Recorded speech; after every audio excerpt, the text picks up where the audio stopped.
call this meeting to order. At this time, I would like to acknowledge that we meet on the traditional land of Treaty 6 territory and acknowledge the diverse indigenous peoples whose ancestors' footsteps have marked this territory for centuries, such as Cree, Dene, Sotu, Blackfoot, Nakota Sioux, as well as Métis and Inuit, now settlers from around the world. And I'll do a roll call of council members. Councillor Wright. Good morning. Councillor Knack. Good morning. Councillor Principe. Good morning. Councillor Stevenson. Good morning. Councillor Paquette. Good morning. Councillor Tang. Good morning. Councillor Hamilton. Councillor Rutherford. Morning. Councillor Salvador. Good morning. Councillor Cartmel. Good morning. Councillor Rice. Good morning. And Councillor Jans. Good morning. Adoption of the agenda was carried. Approval of the minutes. Councillor Knack. Yes. Do we have? Yeah. Non-stat. That's true. So just, if you could just defer just one moment to the clerk here, just a procedural thing. Okay. Sorry, I do apologize. I think there's a bit of confusion. We'll be moving those minutes at a later date. in At a the later date? budget No process worries. At the end to clean it up. Okay. No worries, so we don't have to deal with that now. Protocol items. Councillor Tang.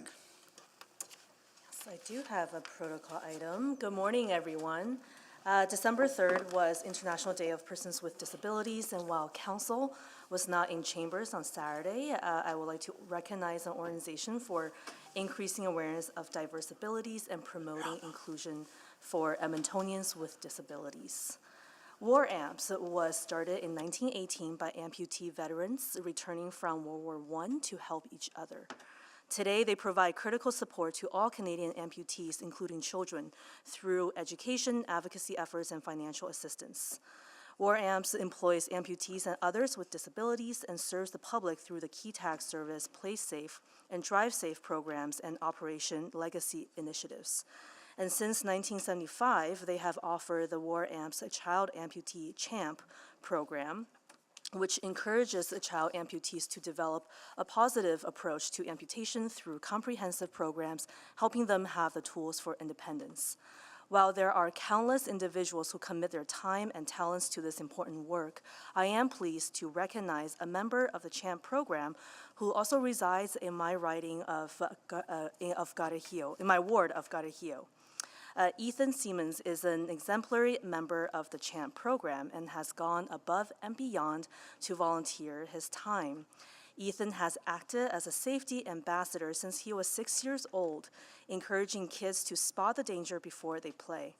He has conducted amputation awareness presentations, educating children in Edmonton about life as an amputee and encouraging them to reach their full potential.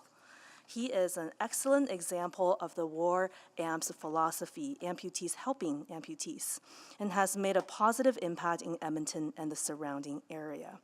Thank you to the War Amps and to Ethan for doing good work in our community. If you can, if Ethan and his dad can both stand up, please, to be acknowledged. Thank you very much for all your work.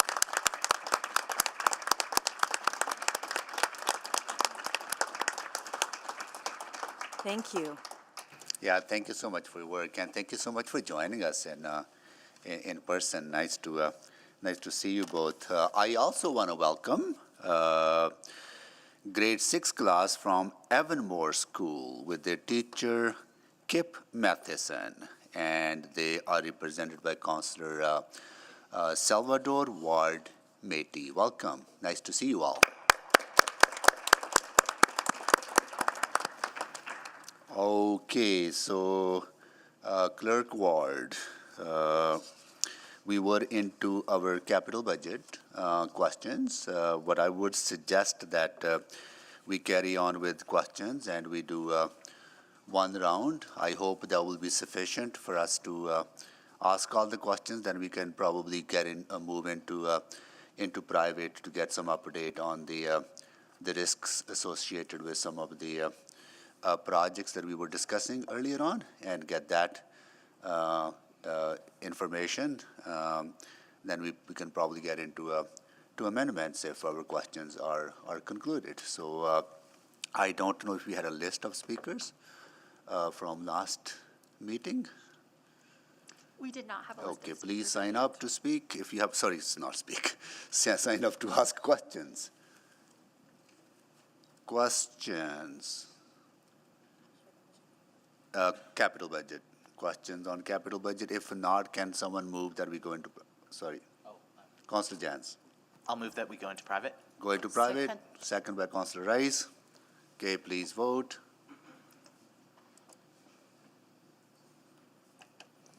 Yes, Madam Clerk.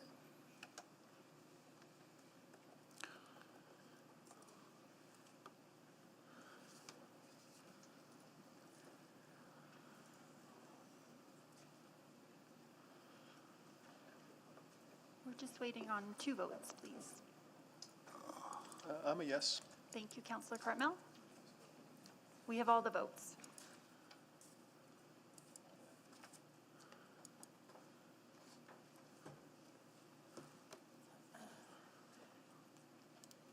Display the votes, please.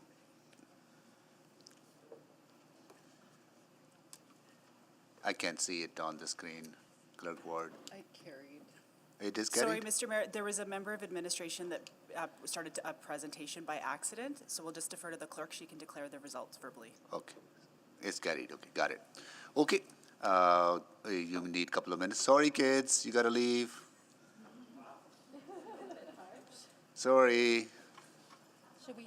Yeah, we're going into some items that we need to discuss with our administration that are confidential, right? So, because they touch on some of the contractual obligations that we have, as well as other issues that cannot be discussed in the public. So you're welcome to come back a little later on.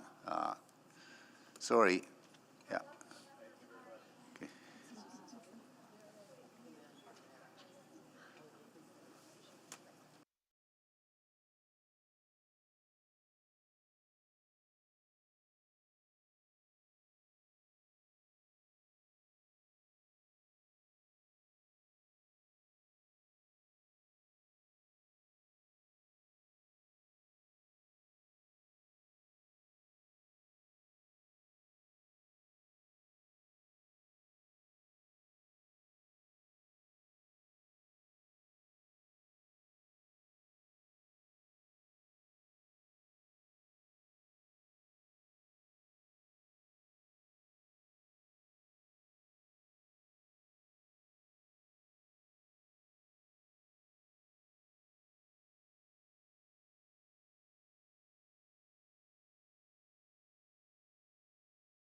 Okay, I would like to call this meeting back to order and do a roll call of colleagues. Councillor Wright, Good morning. Councillor Knack, Good morning. Councillor Principe, Hello.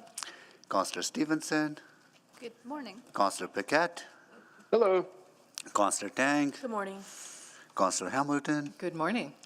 Councillor Rutherford, Here. Councillor Salvador, Good morning. Councillor Cartmel, Good morning. Councillor Rice, Good morning. Councillor Jans. Good morning. All right, so we were back in public on the capital budget.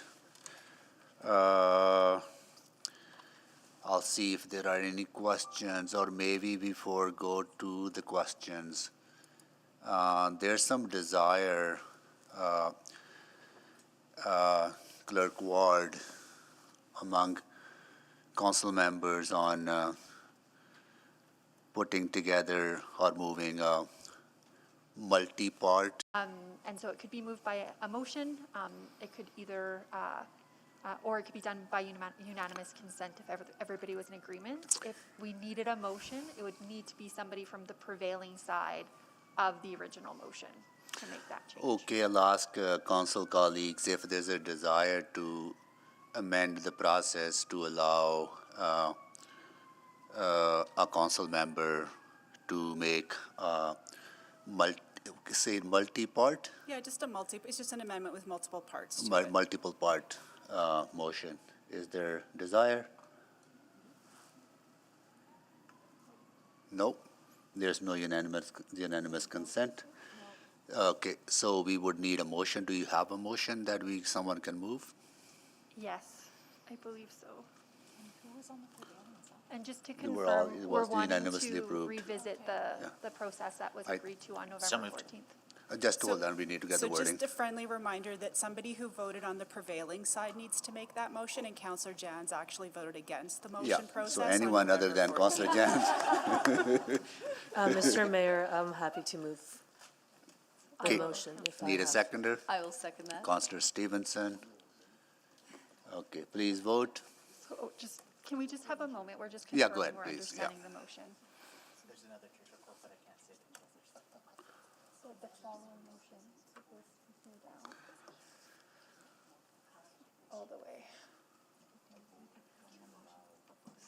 So we're proposing that the motion on November 14th, 15th, city council meeting be reconsidered. That's the motion we have drafted. Is that in a line? Okay. Yeah. And amended with the, No, so step one is you have to agree to reconsider it. Okay. Once that passes, then we'll open the floor back up to the original motion that was presented, that was also Okay. amended 4 times, and then Okay. we're happy to take other changes. all right, so the first part again is to, here we go. Oh, can't see it. Did you need me to read that? Can you read it, Councillor Okay, sure, Jans? yeah. Sorry, Councillor Tang in the Okay, reds? Yeah. Yep, that the following motion pass at the November 14th, 15th, 2022 City Council meeting be reconsidered. That option 1, as outlined in attachment 1 of the November 14th, 2022 Office of the City Clerk Report OCC 01563 be approved for the 2023-2026 City Council Capital Operating and Utility Budget deliberations with the following adjustments. That option 1, column 2, be adjusted by deleting the text between for capital and for operating and replacing it with the following. Okay, round 1, start with the council member in position 1. Round 2, start with the council member in position 4. Round 3, start with the council member in position 7. Round 4, start with the council member in position 10. Round 5, start with the council member in position 13. For any subsequent rounds, move to the next council member 3 positions forward. And 2, that the randomization process be a new draw for each of the 2023-2026 budget, capital operating and utilities. Okay, please vote.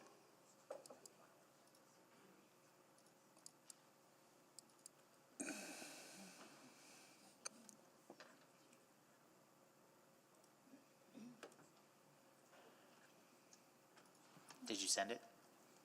We did, okay. I'll So vote we- yes.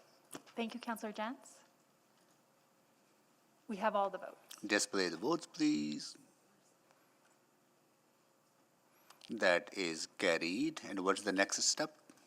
So now the motion that you originally passed on November 14th is back on the floor. So if there's any changes you'd like to make to steps 1, 2, 3, or add a 4 or 5, happy to take those now. Okay, Councillor Tang. So moved.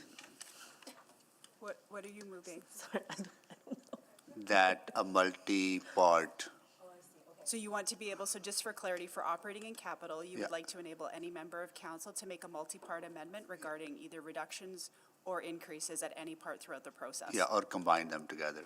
Sorry? Or reduction and additions Yeah, combined in for one, sure. okay, yeah. Okay, is there Okay. any other changes? Nope, I'm sorry, I might have received inquiries about some other changes, so if we're gonna make changes to the process, it'd be really helpful if we did it now. I'm sorry, I got distracted, say it again, but I've received other comments about people wanting to make other changes. If there's anything else you'd like to change about the process while this motion's on the floor, it'd be very helpful if we got that clarification now. okay, is there any other changes desired? Councillor, please sign up. Councillor Salvador, here you go, yeah. Yeah, and I don't have the full wording of the process in front of me, so I don't know what part of it is, but there's reference to sort of the randomization of the order. If there, is a desire to see multi-part motions, I wonder if that needs to be changed, if there is, a certain member who needs to go first in order to get a multi-part motion out there earlier rather than later. That's my question. Yeah, so the question's yeah. fair. So the direction that we've been given is that 13 names will be pulled randomly, and that's the order in which those amendments will be made. I can outline in part 1 how the rounds are going to go. If you would like any member of council to be given precedent over that, we're happy to adjust the schedule, and we can just add that as a part 5 that, for example, Sure. somebody gets And to I- go first. Yeah, can I, and again, I don't have the wording, but I'd like to move that the mayor be the first to make that. Yep, so we'll just make that a part 5, that's subject to any randomization. In fact, I'd suggest we just take the mayor out of it, and we Sure. would just have 12. Yeah. Sure, great. Councillor Wright? Thank you. I just wanted some clarification on the process, step number 12, bringing back one of their amendments. I thought once the motions are tabled, it becomes the assemblies, so can we Yeah, not? so thank you for the question. So once a motion or an amendment is moved and put, it is regarded as part of the assemblies. As part of the also approved council processes, you're actually postponing all of those amendments, and that's what facilitated the need to have some randomization process. It is what has been approved that you can only bring forward an amendment that you have put on the floor, but if you'd like to bring forward anybody else's amendment, we can add that as a part 6. Okay, thank you. And on step 11? Sorry, just to clarify, is that an amendment you would like to make? Yes, please. Okay, so how are we handling this?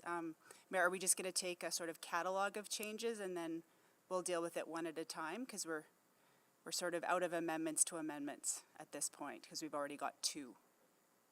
So we are at 2 now, so that's Councillor Salvador's and Councillor Wright's, right?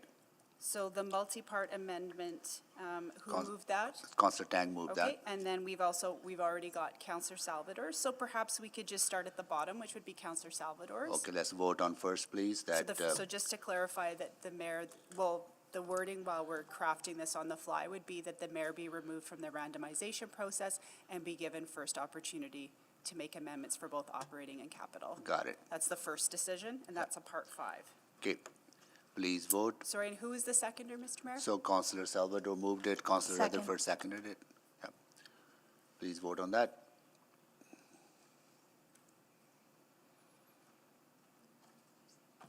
In favor. Sorry, we just need a minute. Okay.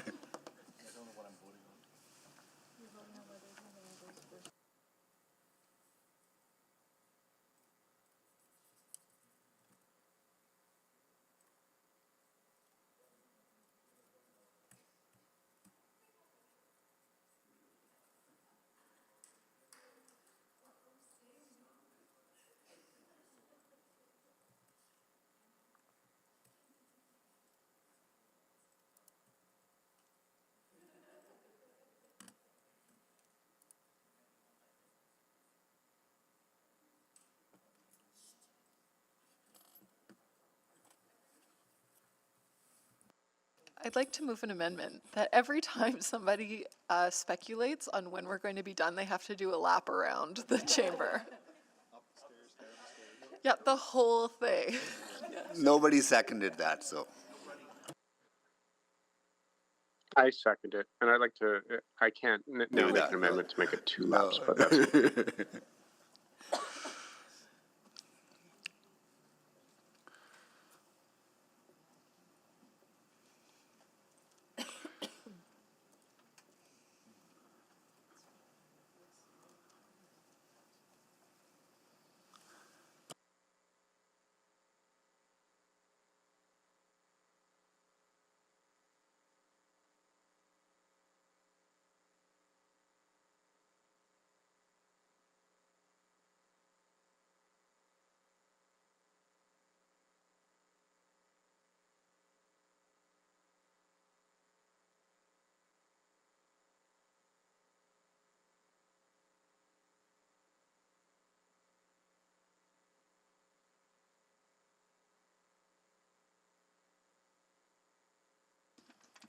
Apologies, we'll display that on the screen now.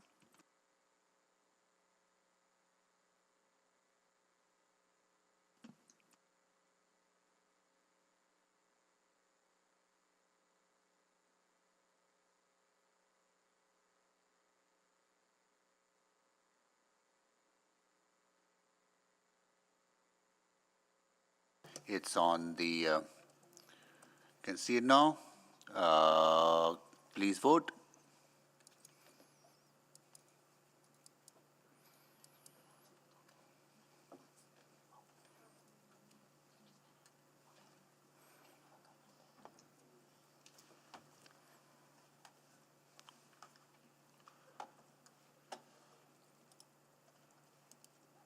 We have all the votes. Display the votes, please. That is carried. Okay, Councillor Wright? Sorry, so do you want to do that, or do you want to make a decision on the multi-part amendments being permitted? Okay, Would that be easy? So just yeah, really, let's do that really first. Yeah, So just really simply for the CMC to put into the e-scribe, it would just be a part 4 that multi-part amendments are permitted. We'll clean it up, the wording, but just to Okay. facilitate the Got it. vote. okay, please vote. Sorry, so that's the one that, sorry. That's point of order. moved Okay. by Councillor Tang and seconded by, was Councillor Stevenson, Sure, seconded that, yeah.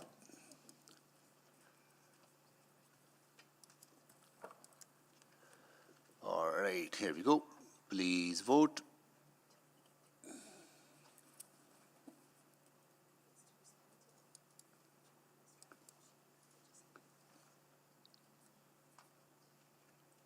We have all the votes. Okay. Display the votes, please. That is carried. And Councillor Stevenson, you have questions? Before I go to Councillor Wright, or Councillor Wright, you have a amendment? Yes, I was curious about the bringing back other, or bringing forward others amendments. Yeah, so just a simple amendment would be that any member of council can bring forward any amendment once it's been moved, seconded, and postponed. Yes. Because those amendments become the amendments of the Assembly? I'm sorry? Like, I just want to understand the rationale, So the Councillor Wright. process that you agreed is that each councillor could make all of their amendments. Yeah. They would all be moved, seconded, and postponed. Yeah, And what I believe Councillor Wright is now asking is that when it's her turn to put an amendment on the floor, she can either choose an amendment that she has made or one that anybody else in the Assembly has made. okay. I mean, it's Okay. made already, it's just So about. can you it's move the- that, then we can go to questions on that? The issue is about bringing it back on the table for voting, Second. which is interesting because I'm not sure how you would speak to somebody else's amendment, but happy to accommodate. Okay. Okay, Okay. so I move it. Okay, second by Councillor Hamilton, okay, sorry, Rutherford. Okay, now we go to questions on that. Councillor Stevenson. Yeah, I appreciate you bringing this amendment forward. I think it's a good way to avoid duplicate. You know, if we both care about a topic, we now don't both have to make the motion. I could just bring yours forward if you made the motion. I'm wondering if the same outcome is achieved by us not putting any motions on the floor until we do the randomization, and then we go through our lists and we make motions and debate them one by one. I could ask that to, Are you asking the clerk or me? She's right behind me now. Yeah. I guess if we don't put our motions all on the floor to begin with, then how do we know that someone else has a similar motion? because you would just listen. So if you had your top 3 and you were 10th and someone had made your top 2, then you would move on to your third, for example. But what they can always be withdrawn, right? So if somebody Oh, has for made sure. multi. It just avoids us reading them out. And I think your approach, so I think being able to pull anyone's motion forward works.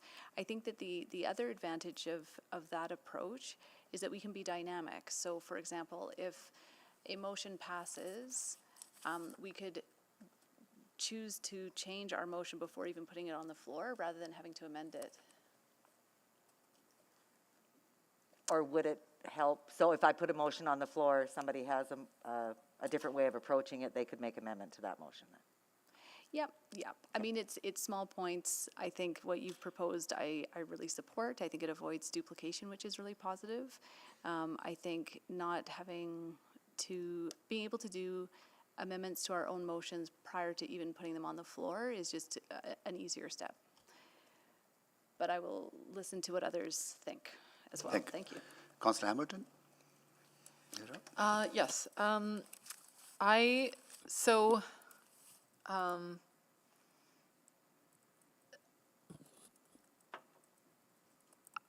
I'm just wondering if procedurally in order, because someone, Madam Clerk, could bring forward, like, if you put a motion on the floor, then it's been postponed, and then it's still your motion, as in you moved it, because by moving it, there's a tacit understanding that you're willing to vote for it.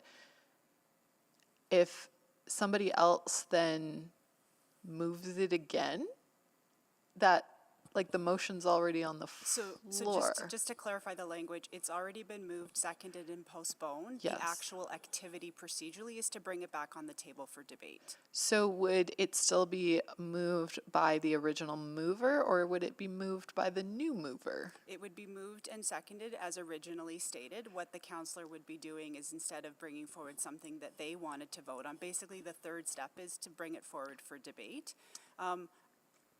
This is council's process. These are all amendments to a main budget motion. If this is something that would expedite the process and it is agreed to by council and you all understand the implications, we're happy to accommodate that in the process. I'm just wondering how this is materially different than one of the processes that we had discussed, which is that everyone essentially gets a berth and then they can sort of move what they want into that berth, because That was one of the options that was presented, and the direction we got was what we got on November 14th.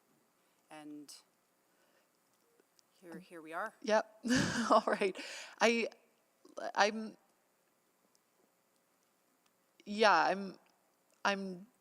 so that essentially a counselor could essentially cede. This is what it is. It's you're ceding your position in the queue to someone else's motion. What I think Councillor Wright is asking is that council agrees to a abridged process, where rather than if Councillor Wright wants to bring forward hypothetically an amendment that you brought forward, you wouldn't get to speak to that. Councillor Wright would then get to speak to it. And so that's kind of what I'm getting at, is that you, as the person who tables the motion, even though motions belong to the Assembly, may have information germane to that. You may have, there may be a number of reasons you wanted to champion or discuss that, and you would lose your ability to do so. Yeah, and Yeah. if that's the direction of council, Okay. then that's why it's a collective decision. Okay, I'm not sure I'm entirely comfortable with this. At the same time, I think and I understand the concern about duplication. Okay. At the same time, you know, we can always withdraw motions after they've been made. So thank you. Yeah, I will withdraw it, and I think the same can be achieved with somebody making the Yeah, amendment to the got it. motion. Yeah, Okay, all thank right, you. good. Okay, so motion is withdrawn. Councillor Stevenson? Oh, sorry, second round, right? Or you have got like, are you from previous round? Okay, good, all right. Okay, so now we have an amended motion that we need to vote on, right? Yes, and just if we could just make sure that all of the requested changes have been tabled and decisions have been made before we vote on the final amended motion. Okay, There might be more. I don't think so. Well, I'm sorry, what is it? What, Councillor Stevenson? Yeah. Oh, we suspended the rules. Yeah, yeah. Yeah, thank you. So just to circle back, again, just for efficiency, looking to clerk for suggested wording for an amendment, which I think is deleting point 1 and replacing with randomizing the order to make amendments. So this would just preclude us having to put all the motions on the floor to begin with, and we would just go through as a randomized order. So just to clarify, because we're doing this on the fly. So the original part 1 was that the intention was that all the amendments would be put on the floor, and then we would draw names so that councillors could then choose which amendment that they want of their own to bring forward. If I understand correctly, rather than you making all of your amendments, we would, let's say, if you wanted to start making capital amendments this afternoon, we would randomize the draw, start with the mayor, then 1 to 12, and then as you move through, it would be that order in which you would put an amendment on the floor. Would you like to vote on them immediately, or would you like to see all of the amendments before you start voting on them? I would suggest voting on them all right away. As they're made? Yeah. Okay, so just so that we're all clear here, so what's been already voted on is the amended motion with a part 4 You don't like to it? allow multi-parts. Yeah, because we wouldn't know that what amendments others are gonna make, right? So, Sir, yeah, let's move on, let's. I'll just withdraw it. Okay, withdraw it, okay, good. All right, now we are clear. Councillor Jans? Yeah, I was wondering about moving one more amendment to have a last call provision, kind of, if we've gone through all the amendments that everyone's tabled, should we have a last call if anybody has an additional amendment that hasn't come up in the last, 2 weeks? That is, I think, the process that I will call at the end, is if there are any other amendments, right? yeah, not to speak for the councillor, but I think what they're asking for is a second last call. So let's say we go through, each of us had 3 amendments. We go through all those amendments, and then we get to the end, and it's now, just before we vote on the main motion, is there potential to have I want to move one more?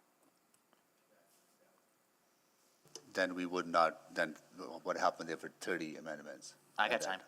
No, I know. So, Councillor, who's next? Is it Councillor Hamilton?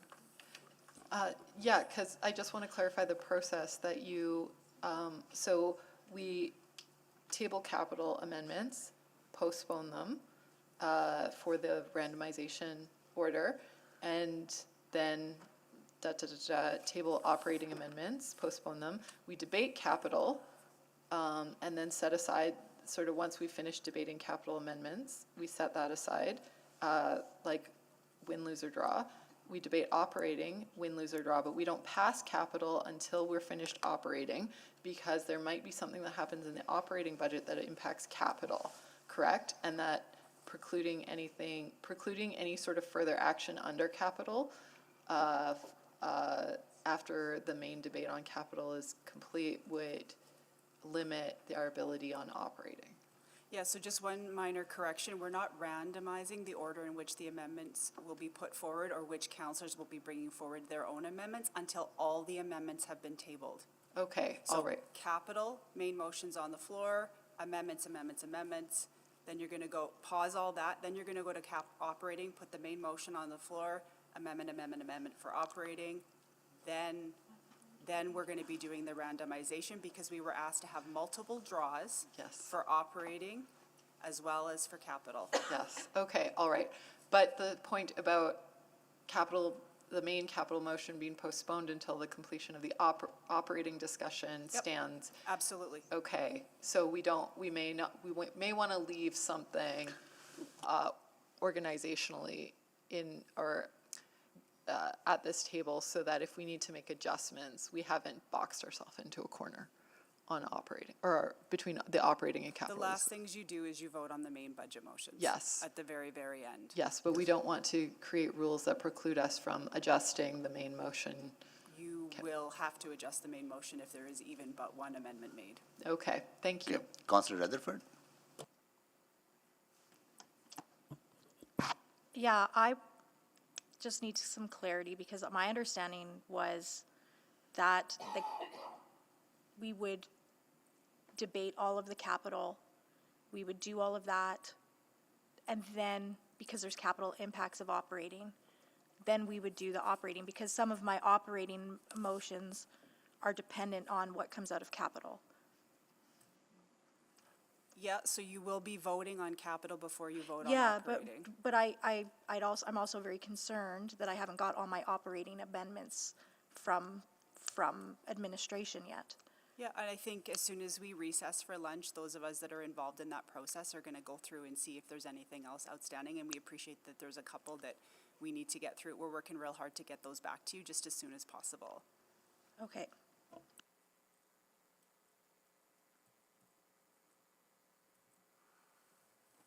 Yeah. Councillor Tang? So just for, on the multi-part motion, want to clarify that once that is on the table,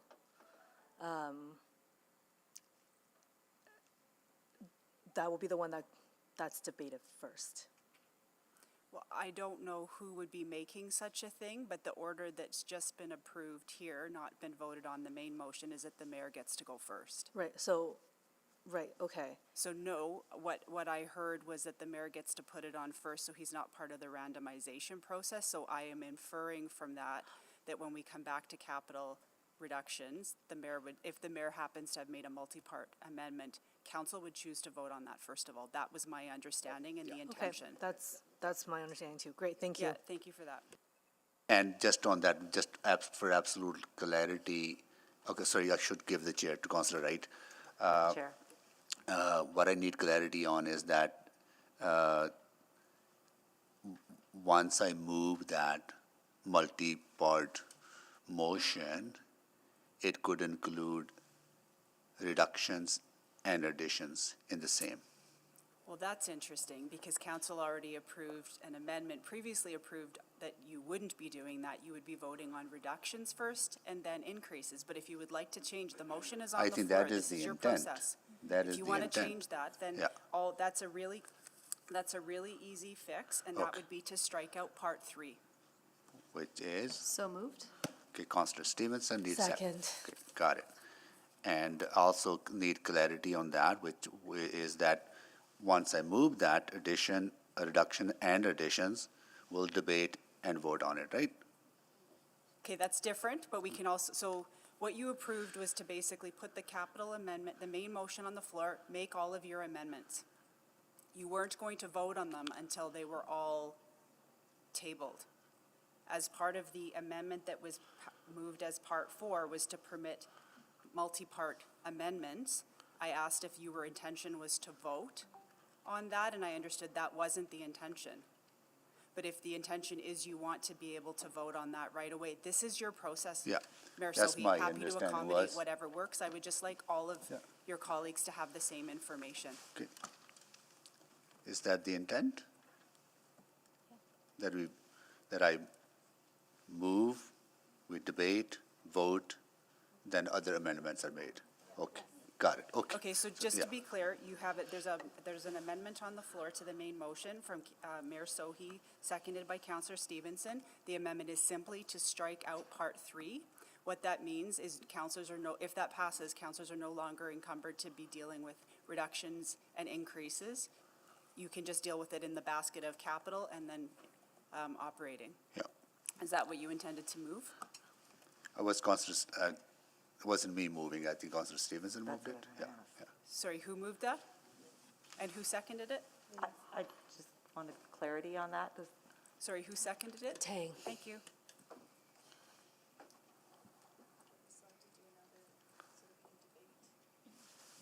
Sorry, Mayor Sohi, are you asking, like, I'm not trying to figure out who the chair is right So now. Councillor Wright is the chair, so I have questions. So I think my question's been clarified. So again, to understand it completely, the motion will allow me to make the first motion, reduction additions on capital that will be debated by council and voted on by council before other amendments are made to that part of capital. And same process will be for operations. So we'll just change the amendment for absolute clarity. So the amendment that's on the floor from Councillor Stevenson, seconded by Tang, is to strike out Part 3. I would suggest we strike out Part 3 and change the Part 4 that was just approved to include multi-part amendments are permitted. And where a multi-part amendment is moved by Mayor Sohi, it will be voted on immediately. Got it. That just provides, I think, the clarity that you're Got it. seeking. Okay, got it. Then I'll take the chair back. Councillor Rice? Thank you, thank you, Mayor Sohi. I think I need some clarification, and because with all those changes, right now it's become so confusing. So for the multi-part motion, and then do we still have opportunity to debate each item in that multi-part of motion? And then also request vote separately and then by one item. I apologize, I didn't hear that question. So, Councillor Rice, is that question to me or to the chair? Because the decision to split, are you asking if there's a multi-part, if the Yes, multi-part could from be- process perspective. Yeah, so if there's ever a multi-part motion on the floor, because I haven't seen it, not sure what it all says, as long as the amendment, these are amendments, as long as the amendment can easily be split for voting purposes, that's permitted. I think what is being presented by council, and council's already passed this, is that the whole, correct me if I'm wrong, but the whole thing would be treated as one amendment. And then also, is that debate and for each item also, and in the process is allowed? And then that's my understanding. I want to get clarification on that. Yeah, so, I mean, this is a bit of a hybrid process. So what council has just approved in Part 4 is that multi-part amendments were going to be permitted. So I would take that to mean if council wanted to debate every single amendment individually, then that's what would be put forward. I think the fact that council has just agreed to allow multi-part amendments, I would treat that as sort of one thing. It can be split out for voting purposes, which is quite customary, but it's my understanding it would be treated as sort of one thing. Okay, so even for the one thing, but because the multi-part and in the one motion, but actually is not intercollected, is a separate, standalone, different file. So that means we still have opportunity to debate on each one.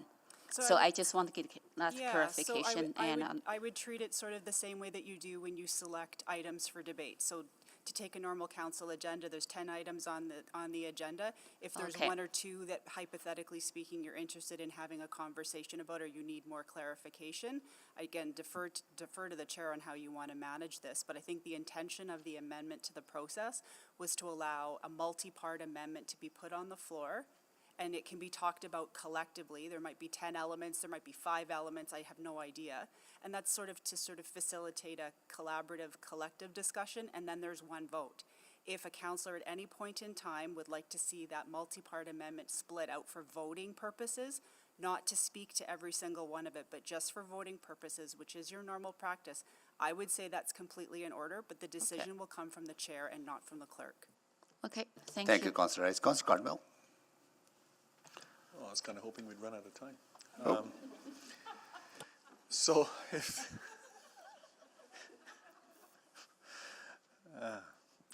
so Madam Chair, Madam Clerk, Aileen, The mayor can move a multi-part motion. That will be voted on immediately. That's the only motion that's voted on immediately, that per the, I think, the amendment being offered. Is that your understanding? No, what was passed is any any member of council can move a multi-part motion, but what's on the floor right now is to amend Part 4, which would allow, if the mayor makes a multi-part motion, that's voted on immediately. Everybody else, hypothetically, if you want to make a multi-part amendment, you have to wait till your turn comes up. Right. So, so in that multi-part motion, the mayor might offer an amendment on a particular profile. That's voted on. Subsequent amendments can still come from councillors on that same profile. Well, yes, excuse me, but we'd have to check and see if they're actually in order, and because I don't know what Right. that could be. So there's that. And then if the councillor can offer a multi-part motion, I could I, as one of those councillors, could move a motion to increase this and decrease that.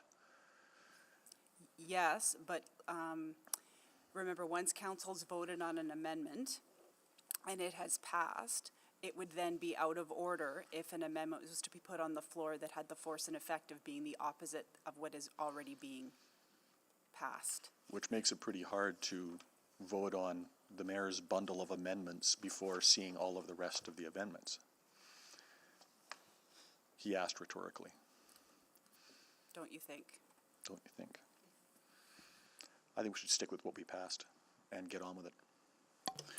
Okay, all right, so Councillor, we are at 12 o'clock.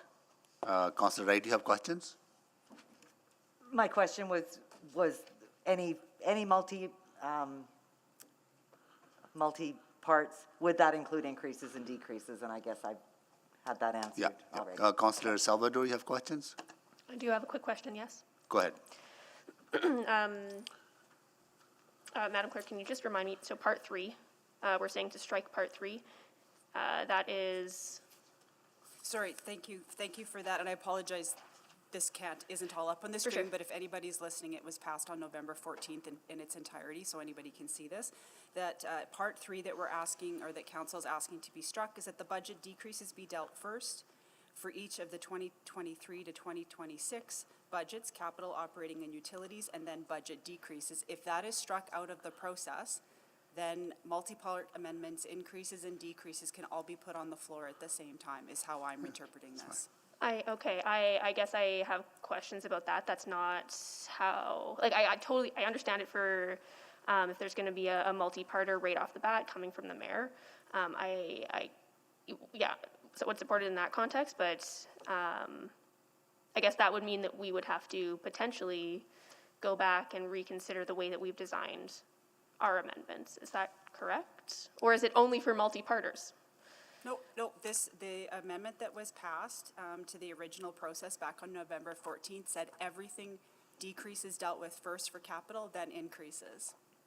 So the amendment on the floor is to strike out that whole thing. Right. So that was how it was going to be organized, but again, this is council's process, we can adapt. Okay, yeah, just, I guess, to the mover of that amendment, I guess that would be Councillor Stevenson. Do you see any issues with that? Yeah, I think I would be happy to narrow that down to say that the increase-decrease combo can only happen with a multi-part motion moved by the mayor? I would be much more comfortable with that. Sure, yep. Okay. Can that be done? You were hearing that, Ellie?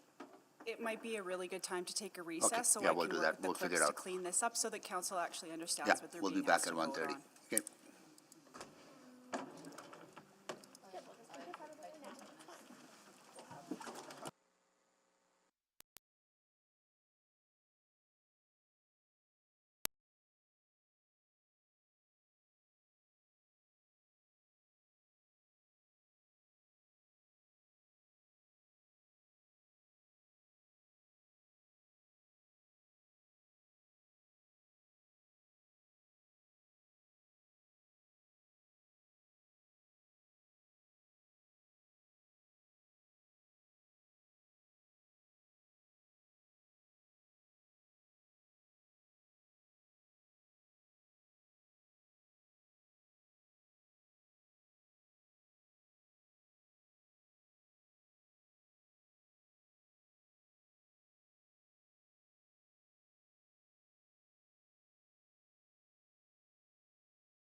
Good afternoon. We're live from council chambers.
All right, I would like to call this meeting back to order and do a roll call. Councillor Wright, Good afternoon. Councillor Knack, Good afternoon. Councillor Principe, Hello. Councillor Stevenson, Good afternoon. Councillor Paquette, Councillor Paquette. You're quiet. Councillor Tang, Good afternoon.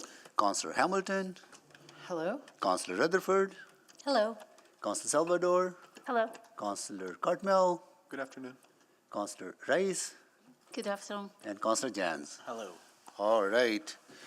So, Councillor Stevenson, I'll go to you. You have a more refined and clear motion.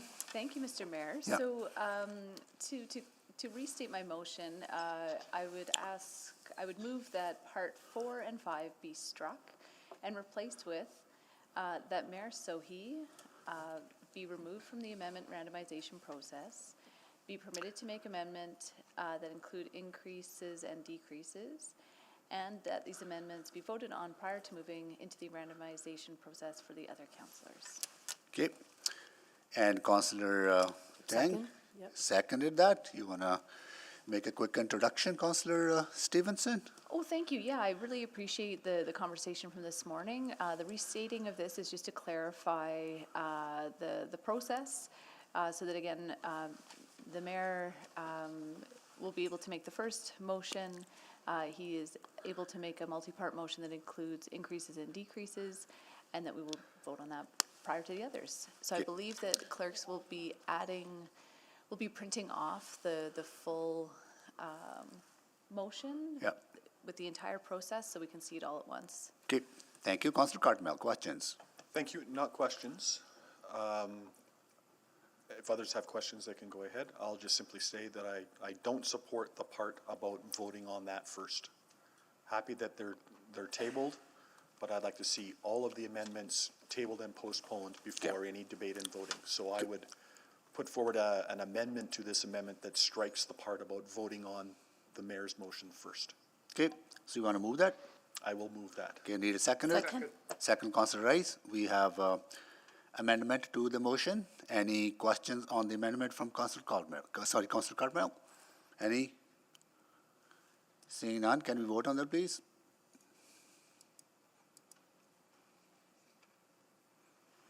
Give us a second to get that into the system, and we'll just put it up.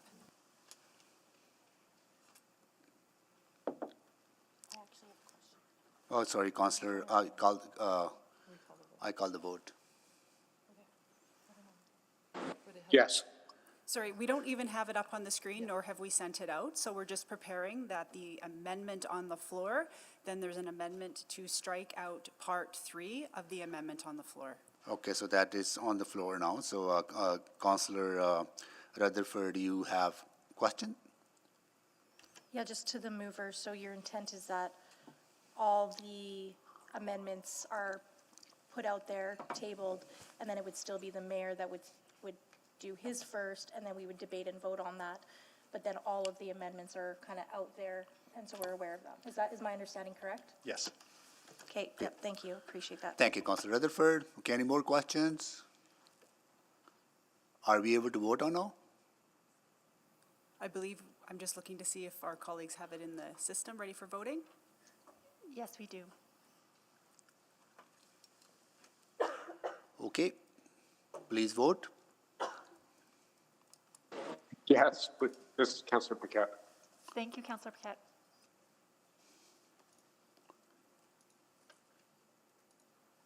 We have all the votes. Display the votes, please. That is carried. Okay. Okay, now we are back to the main motion. So we're back to the amendment as amended. Yeah. Any questions? Yes. Okay, Councillor Cardinal. Thank you. So, again, just for clarity and understanding, and I guess to Clerk Ward or to the city clerk, my understanding of the process is then that we will table all capital amendments and postpone them, including the mayor going first, including the ability to have multi-part motions. And then we will consider and debate and vote on the capital amendments. Then we'll go through an operating amendment process that would include the mayor going first, tabling multi-part amendments, and debate those amendments. and then if necessary, return to the capital budget to address anything that might have come out of the operating budget.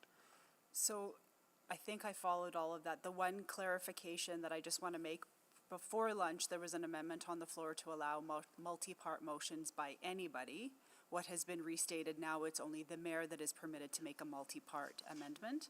So everything else, I believe we're all on the same page. The capital motion is on the floor. Amendments will now be put. The mayor can go first and make his multi-part amendment if this revised motion passes. And then you put all your amendments on the floor. Council does postpone everything. Operating main motion goes on the floor, all the amendments.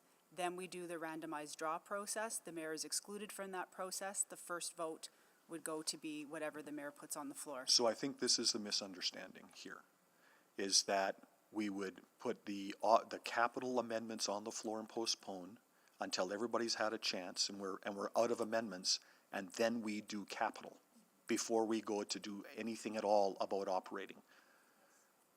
Okay, that's not what was in the memo or what was presented to council on November 14th, but that is absolutely, if that's what you want to do and you want to make that clarification right now, that's an easy addition. Okay, then I would move whatever amendment is appropriate to make that clarification. Okay. So that we effectively tie up capital and are done, not done with it, and then go to operating. So just to clarify, you would vote on the amendments, you can't vote on the main motion Correct, for yes, capital until all absolutely. the amendments are done. Right. So just as I talk out loud, and my colleagues are going to be creating this into the system, so that would be new part 4, just for clarity, that after all amendments on capital are done, that's the point in which we will do the randomization process and we will start voting. We will not be putting any operating amendments on the floor until all amendments related to capital have been dealt with a caveat that there could be some interrelationships and we might have to bounce back and forward towards the end, but I think I understand the intention.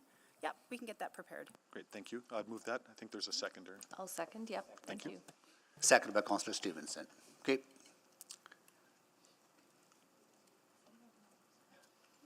And just for simplicity, we'll just say deal with capital amendments and then move to operating, and then we'll clean up the wording for the minutes. Thank Okay, you. then vote, please. I'm trying to get on the board. I've asked the clerk. Okay, you have questions? Yes, I do. Go ahead. So the motions, only the mayor? Like, so if we already have items submitted, then we'll have to get the clerk's office to separate those out then? So, first of all, the amendment that's on the floor is only the mayor is permitted to make multi-part amendments. I don't believe we need to split them out. Everybody has been given an individual document with all the information that is required.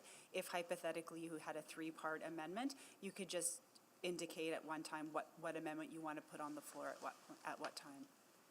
We don't need to split them out unless they're all interrelated. So perhaps we can talk offline. So if it's all related to the same profile, that's one. If it's completely unrelated, to me, that's a multi-part amendment. Does that help? If it's related to the same branch or Yeah, department? if it's the same project, that's not a multi-part amendment. A multi-part amendment to me is 6 completely unrelated topics. But again, talking in hypotheticals is sometimes difficult to give the best procedural advice. Okay, I just thought it was easier to bundle them up Okay. and talk quickly about. Okay. Thank you. Thank you, Councillor Wright. Okay. All right. Are we ready to vote now? Please vote.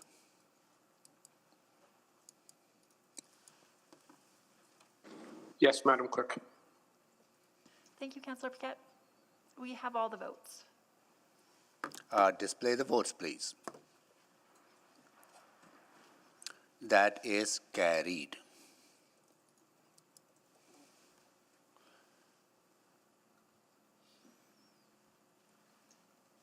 Okay, any other process-related questions? So you still have the main motion that you reconsidered on the floor. Okay. If you would like, we just need to augment what we prepared before lunch to add in those extra 2 parts, and we're happy to print that out and email that to the councillors, or are you comfortable voting as is? Okay. Okay. You could just give us a few minutes, we'll Yep. need to clean that up. Okay.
Okay, Councillor, it does.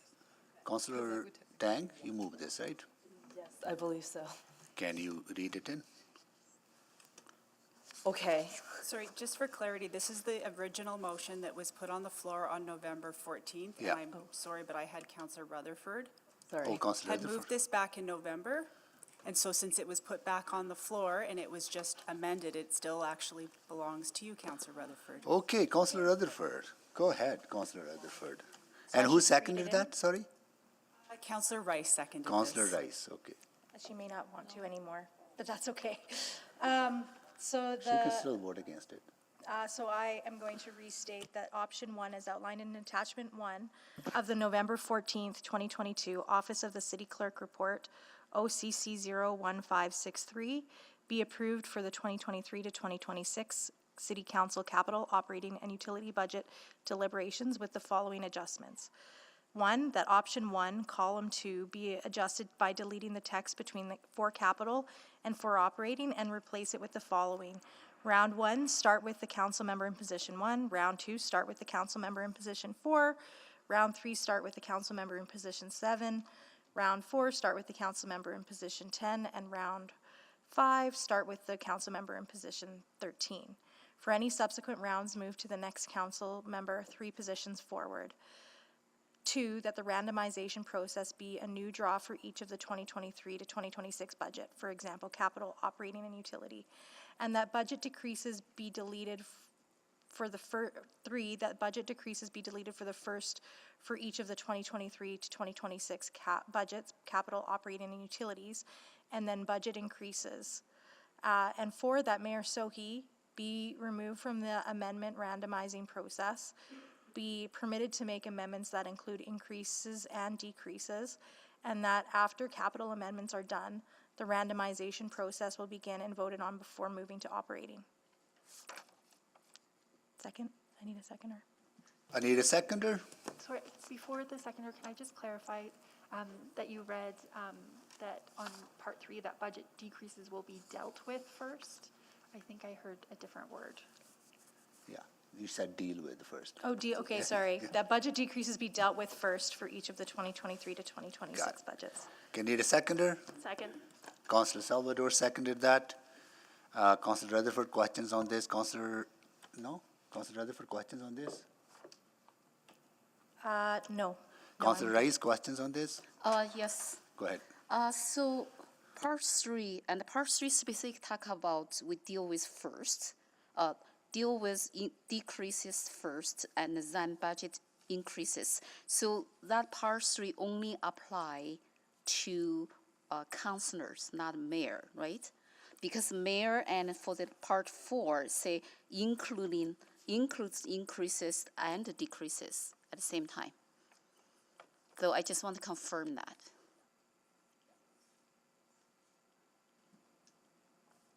Okay, so that's confirmed.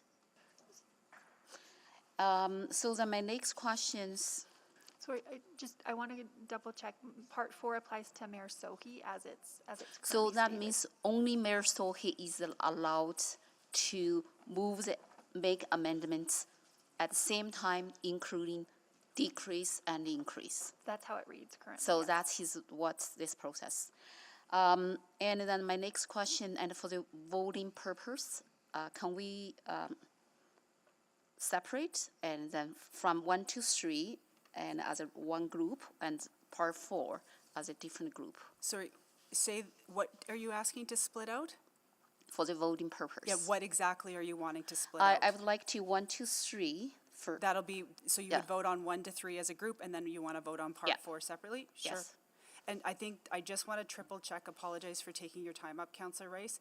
In my drafting of this, part 4 that was originally passed, which was allowed the multi-part, it doesn't seem to have transcribed, that's my fault. So I'm just going to add in a part 4, which would be the multi-part amendment, because the mayor is allowed to make multi-part. Sorry, I'm just cutting and pasting here as I'm doing this. The multi-part amendments is permitted for the mayor. We just need to include that in, under part 4 as a bullet. so that multi-parts and only apply to The mayor. mayor. Yeah, an So apology, other that's my members mistake. cannot make that. Okay. Councillor Stevenson? Yes, just a few questions of clarification. Should we strike round 5, just as there won't be a position 13 as the mayor? So if this passes, that's a clerk's adjustment. We'll Great. change that 13 to a 12. And then would the third bullet? All of the numbers will have to change. When you take 1 out of 13 and you have 12, the numbers 3 change everything. Perfect. Yeah, we'll do that if this passes. Great. Then under 4, does it make sense for the third bullet to be a part 5, since that does not apply solely to Mayor Sohi? Yeah, we can do that, absolutely. Perfect. Yep, great. No further questions. Thank you. Thank you, Councillor Stevenson. Councillor Carmel? Okay. Councillor Rutherford? No? Okay. City Clerk, are we able to vote, or you have to make those adjustments? We're just working on separating out Good. the votes. Yeah, so the shared document has been put in the Google chat, so just for clarity, there's 5 parts.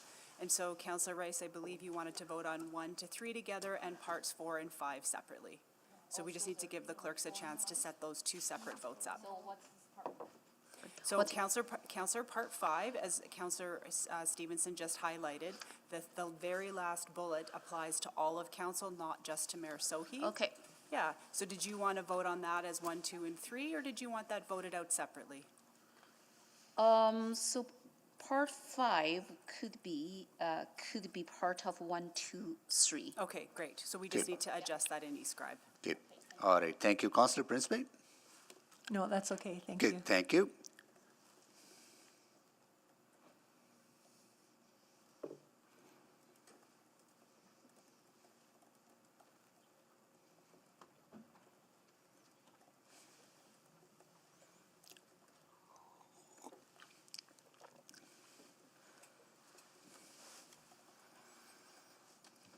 We're just separating out the votes right now. Okay. Let me know when we're ready to call the vote.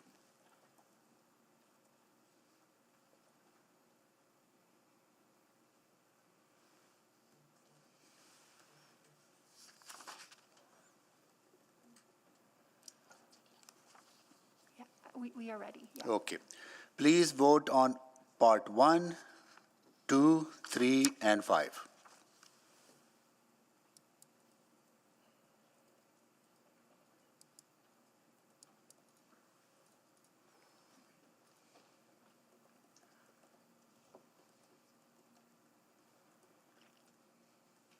We have all the votes. Display the votes, please.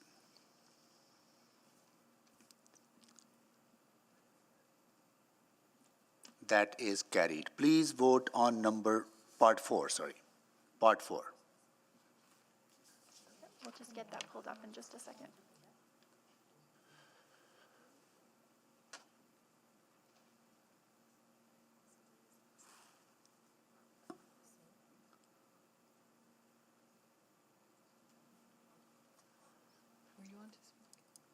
Part 4.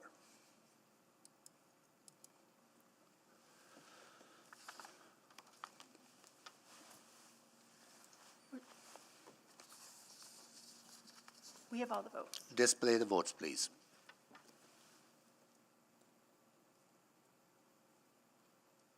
That is carried.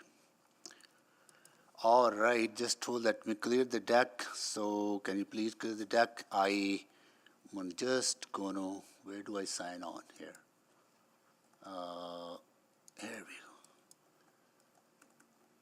Councillor Wright, can you take the chair, please? I will take the chair. Madam Clerk, do you have the copy of the multi-part motion or amendment? If you just hit this on. I'm not 100, we've been working on the process, so I'm not sure. We've got a document that might represent it. Do you have a paper copy of what you're planning on moving? Yeah. And if you can just give us a second, we just need to make sure that what you're reading out.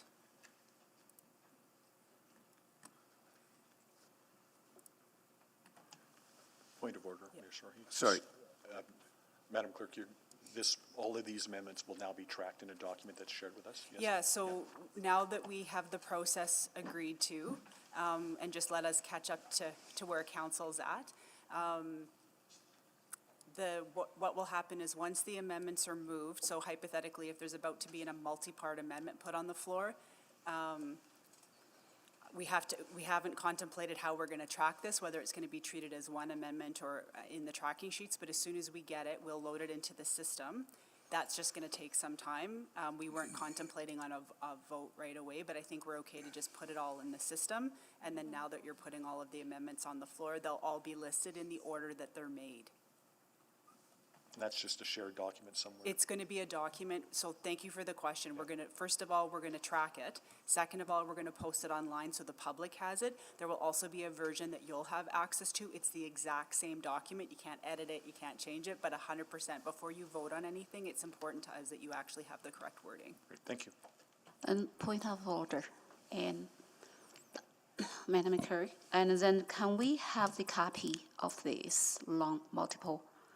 So I don't, once something's made, I can't give it to you in advance. If the mayor has something he wants to share with you, that's fine. So the process would be for any amendments, once it's put on the floor, as I just explained to Councillor Cartmel, we're gonna put it in the shared document.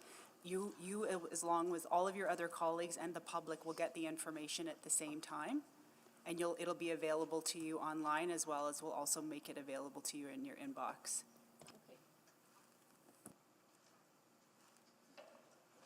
Okay, any more clarifying questions before I turn the chair to Councillor Wright?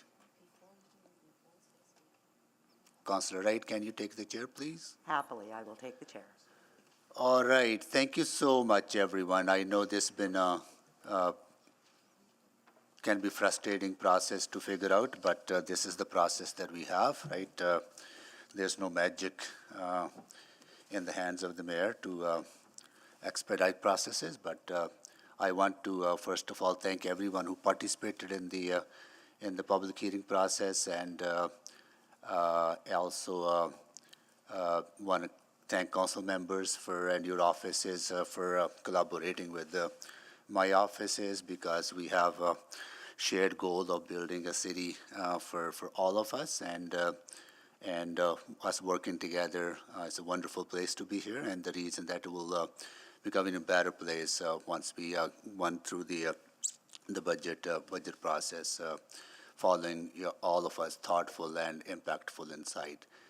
As I said, this budget is council's biggest opportunity to create the city that Edmontonians want to live. I deeply appreciate collaboration. And the multi-part amendment I'm about to introduce is the result of shared priorities across council members and of collaboration efforts to find efficiencies while funding our constituents what they want for the next year. So to start, I will go through each amendment and then why they have been included in this multi-part amendment. First one is first one is reduction capital amendments. Number 1, 100 Street Pedestrian Bridge C005. That the 100 Street Pedestrian Bridge project under composite capital profile CM744100 Downtown Community Revitalization Levy, delivery page 273 of attachment 1 of the October 31st, 2022 Financial and Corporate Services Report be halted at the PDDM checkpoint 3, that the profile be reduced by 17.58 million, 1.08 million in 2023, 7.9 in 2024, and 7.9 in 2025, and $554,000 in 2026 of debt CRL downtown funding to unfunded delivery portion of the project. Number 2, pursuing standardized design for fire halls C007, that capital profile CM101010 facility planning and design growth be decreased by $2.5 million, $500,000 in 2023, and $2 million in 2024 to eliminate design of the co-location housing project in Walker Fire Station and undertake a standardized design to DDM Checkpoint 3 for both Cumberland and Walker fire stations. Number 3, vehicle and equipment replacement C014, their capital profile CM251001, vehicle and equipment replacement proposed 2023-26 capital budget be reduced by $11.2 million, 2.8 in 2023, 2.8 in 2024, and 2.8 in 2025, and 2.8 in 2026 of fleet services replacement reserve funding. Number 4, high-level bridge C016, that the capital profile 23240300, high-level bridge rehabilitation, page 496 of attachment 1 of the proposed 2023-2026 capital budget be approved with the following changes: reduced by $70 million, $25 million for 2026, $25 million in 2027, and $20 million for 2028. Of tax-supported debt to deliver planning, design, and delivery of the rehabilitation scenario B1 plus, the widening of the east side walk to 3.7 meters. Number 5, LRT tunnel intruder technology C008, that profile number 23214000, LRT tunnel intruder technology, page 114 of Appendix A, in the amount of $3.8 million funded as by pay-as-you-go be unfunded and the project be cancelled. And the second part is increase capital amendments. Gotta drink some water. This one is, I think, longer than the. All right. Increase capital amendments. Number 1, affordable housing. 19904100C011.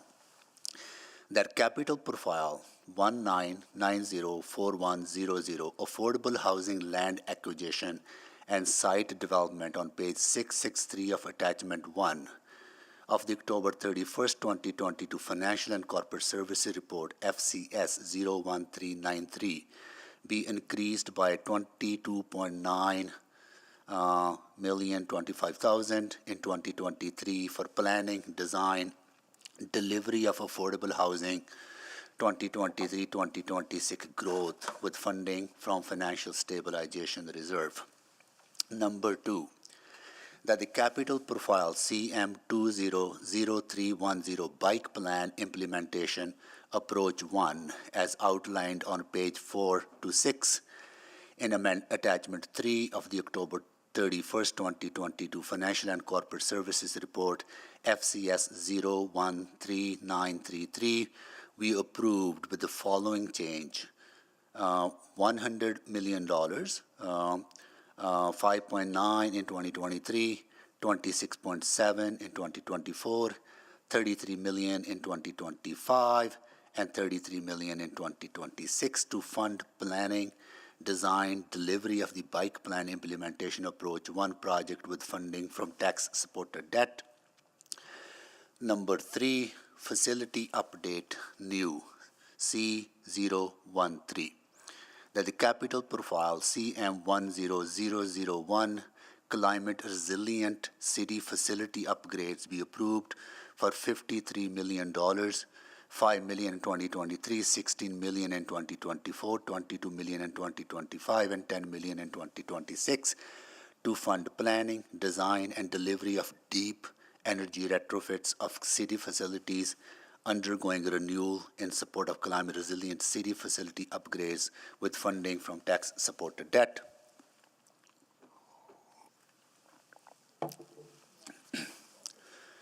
All right. Number 4, emissions neutral city fleet new C014, that the new capital profile CM172000 emissions neutral city fleet and equipment be approved for $11.2 million, $1.2 million in 2023, $2 million in 2024, $3 million in 2025, and $5 million in 2026 for planning, design, and delivery of emissions neutral fleet and equipment funding from Fleet Replacement Reserve. Number 5, missing sidewalks C019. That the new capital profile CM203100 missing and enhanced sidewalk connections as outlined on page 673 of Appendix E be approved for $13.6 million, $3.5 million in 2023, $3.5 in 2024, and $3.3 in 2025, and $3.3 in 2026 for planning, design, and delivery of missing and enhanced sidewalk connections with funding from tax-supported debt. Number 6, District Energy C020. That the new capital profile CM83001 District Energy Network Strategy and District Energy Nodes, page 666 of Attachment 1 of the October 31st, 2022 Financial and Corporate Services Report FCS 01393 approved for $34.5 million, 1.7 in 2023, 8.6 in 2024, 10.3 in 2025, and 13.8 in 2026 to fund planning, design, and delivery with funds from tax-supported debt.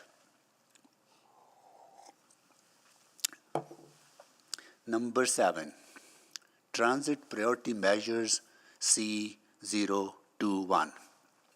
That capital profile CM202020 Transportation Planning and Design growth be increased by $2 million, $500,000 in 2023, $850,000 in 2024, and $650,000 in 2025 for planning and design, and CM99900 infrastructure delivery growth be increased by $5.1 million, $1.5 million in 2024, $3.6 million in 2025 to fund delivery of Transit Priority Measures Program with funding from Pay-As-You-Go.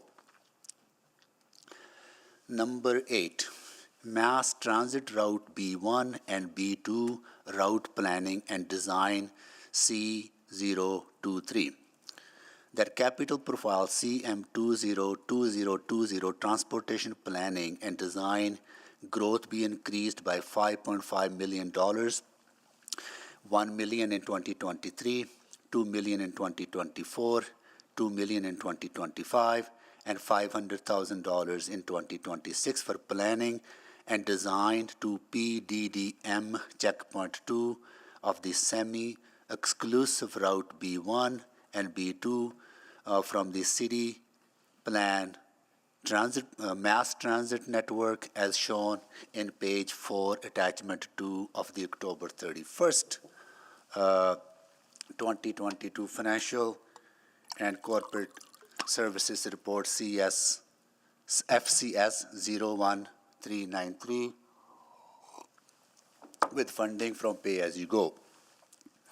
Number 9, 137 Avenue, Anthony Henday Drive ramps C018. That capital profile CM202020 Transportation Planning and Design growth be increased by $750,000 in 2023 for planning and design, and capital profile CM99900 infrastructure delivery growth be increased by $6.5 million, $6.1 million in 2024, and $450,000 in 2025 for delivery of 137 Avenue, Anthony Henday Drive ramps with funding from tax-supported debt. Number 10, Chinatown Strategy C017. The new capital profile CM203102 Chinatown Infrastructure Improvements we approved for $10.1 million, $700,000 in 2023, $2.5 in 2024, $5.4 in 2025, and $1.7 in 2026 for planning, design, and delivery of 97th Streetscape, 107th Avenue Streetscape, and Macaulay Neighborhood Renewal Streetscape in Chinatown and Mary Burley Park with funding from Pay As You Go. Number 11, Corner Stores Program C022.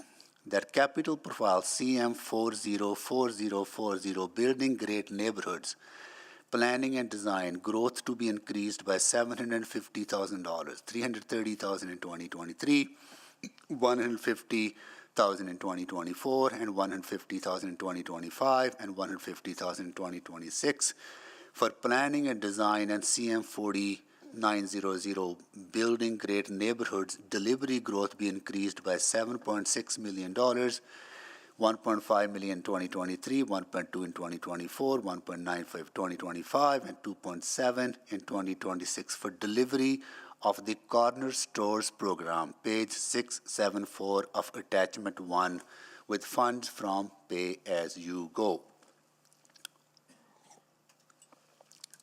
Number 12, Metro Line Bradford to Castle Downs, land acquisition.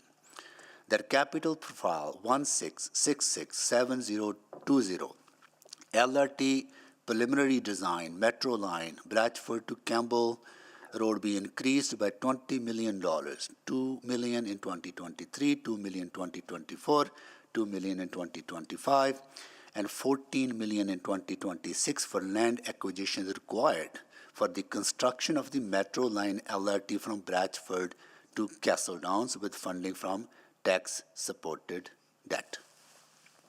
Second. Or do we need a second? Oh, yes. Yeah. Thank you, Mayor Sohi. Did you want to introduce it? It's, Oh, tabled? it's got tabled, right? Yeah, so we don't introduce them. Not at all? and they're Not even just for this tabled. one? Okay, Yeah. thank you. Yeah, and just getting lots of requests for copies of that, so just in case anybody might be curious as to what the mayor just said, what we're going to be doing right now is all of our colleagues, the ones you can see and the ones upstairs, are taking that and putting them into our amendment tracker. As soon as we've got them loaded in there, you will all get access, as well as the executive leadership team, and we will post it online for the media and the public to see. We just need to catch up to the mayor. Okay. Thank you for your indulgence, colleagues. I'm done. You want the chair back? I will take the chair back. All right. And I'll see who else is on the list. Can you clarify who seconded that? I'm sorry. Councillor Okay. Tang Thank did. you. Okay, Councillor Rutherford. Just as somebody that's new to this, so do I just read in each of my amendments one at a time, or do I do one amendment and then come back for other amendments? Mayor Sohi, would you like to handle that? Yes, make one amendment, be seconded it, tabled, then come to the next one, unless they are in this. Yeah, but do I do it all in my turn, or? Okay. Yeah, let's Okay, do that. just double Yeah. checking, Yeah. okay. Yeah. So I would like to move, sorry, just trying to roll down my list here. That capital profile CM 303030, open space planning and design growth, as per page 61, attachment 1, be increased by $300,000. $100,000 in 2024, not 2004, and $200,000 in 2025 for Castle Downs District Park Concept Plan to include the addition of artificial turf facility to Checkpoint 3 with funding from Pay As You Go. Second. Second by Councillor Principe. Point of order. Yes? Based on the process we just passed, Yeah. we are going to deal with the decrease first. So this is increase. But don't we just put all our No, amendments? we can put amendments on capital anytime that we want, when we discuss, when we start. Okay, so discuss. when we debate. Yes, then we Okay. go into decreases first. Okay, thank you for that Okay. clarification. Thank you, and Councillor Rutherford, go ahead. Yes, thank you. Sorry, So, before we move on, Councillor Rutherford, we just want to confirm which of your amendments you just moved. So usually at the top, is it C0? number 10. It's number 10. Thank Number you. 10, it's highlighted, yep. Okay, and then I would like to move that capital profile CM 173017, natural area acquisition, page 328 of the Appendix A be increased by $10 million, 2.5 million in 2023, 2.5 million in 2024, 2.5 million in 2025, and 2.5 million in 2026 to support the acquisition of natural areas with funding from pay-as-you-go. Need a seconder? I'll Second. Second, Councillor Principe seconded that. It's tabled. Okay, and then I just have one more. I'm just trying to find in my.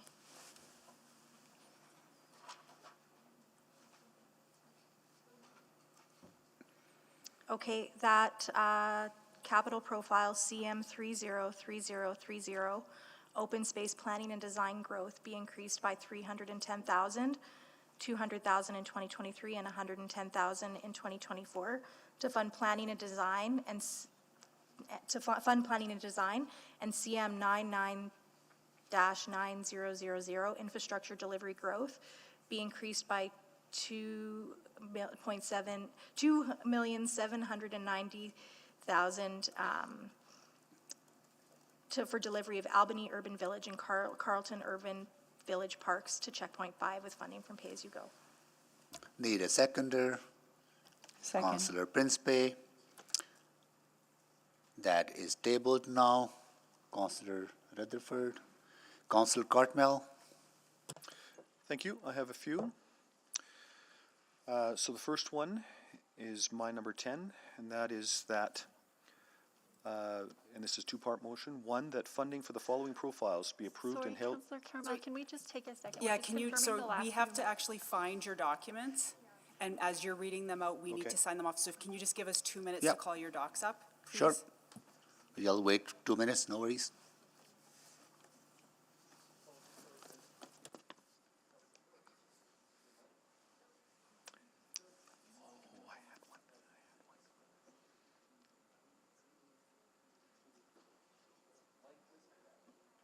I had one queued up. I know.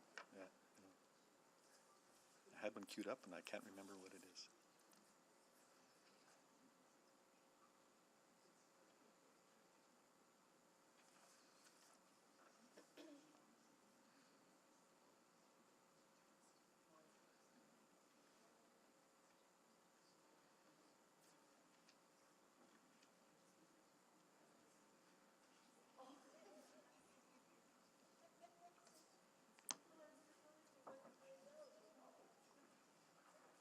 I think we have them, and Councillor Cartmel, as you're reading them out, I believe we're all looking at the same thing. If you can just read out what it is, the highlighted red part, and then read out the actual amendment, because what we're doing is we're tracking them, and then we're moving them into the tracker. So thank you so much. Okay, so it's my number 10,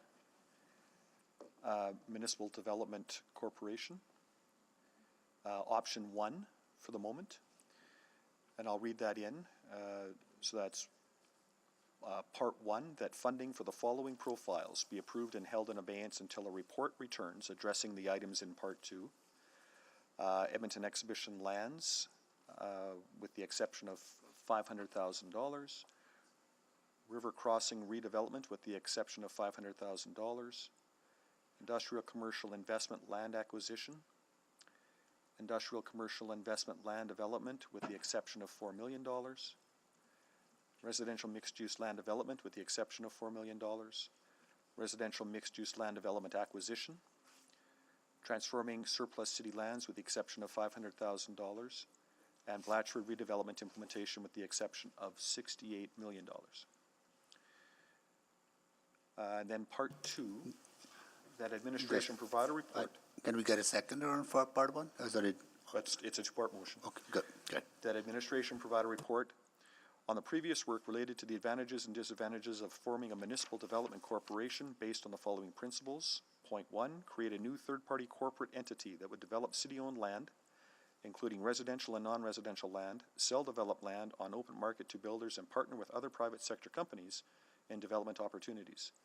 Point 2, that municipal development corporation would include a board of directors appointed by council. Point 3, the city would be the sole shareholder of this corporation. And Part 4, all city-owned land ready for development transferred to the municipal development corporation, including but not limited to Blatchford, Exhibition Lands, Rossdale, and Enterprise Lands. That's my first one. Need a seconder? Second. Second by Counselor Knack. Tabled. Okay, my next one is, I'm trying to do my reductions first, is mine number 3, and that's neighborhood alley renewal. And I'll read that in, that neighborhood renewal reserve funding recommended for capital profile CM 270000 transportation neighborhood alley renewal program be decreased by $40 million, $10 million in each of 2023, 2024, 2025, and 2026.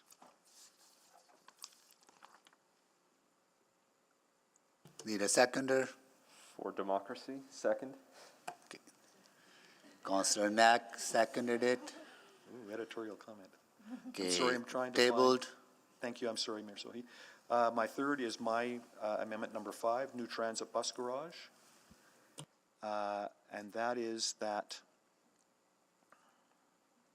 $291 million of tax-supported debt in capital profile 2020, 2022, new transit bus garage proposed 2023, 2026 capital budget be held in abeyance pending confirmation of funding from other levels of government. 33.5 million in 24, 89 million in 25, 92.5 million in 26, 63.25 million in 27, and 12.75 in 2028. Second. And I have a- Tabled. Thank you. I have a couple of adds. The first is my amendment 9, Windermere Transit Center. The capital profile CM 20-2020. Transportation planning and design growth be increased by $1 million, $650 in 2023 and $350,000 in 2024 for planning and design to checkpoint 3 for the Windermere Transit Center and Park and Ride with funding from Pay As You Go. Need a seconder? Second. Second Rutherford. Thank you. And my Tabled. Thank you. My last one is, I did not get a response on this one. So this is with respect to the Riverbend Library, profile CM 10-1010. And that profile be taken to checkpoint 3 with an addition of $800,000. Second. Second by Counselor Knack, and it is tabled. Thank you. That's mine. Thank you, Mayor Thank Sohi. you, Counselor Cartmel. Counselor Wright. Thank you very much. I just have a couple here. This is mine, C001. Excuse me, I do apologize. We didn't Couple have of a minutes. note on Give them a couple of minutes. the last one from you, Councillor Cartmel, so we just have to fix the wording a bit. Okay, just hold on, Counselor Wright. Okay.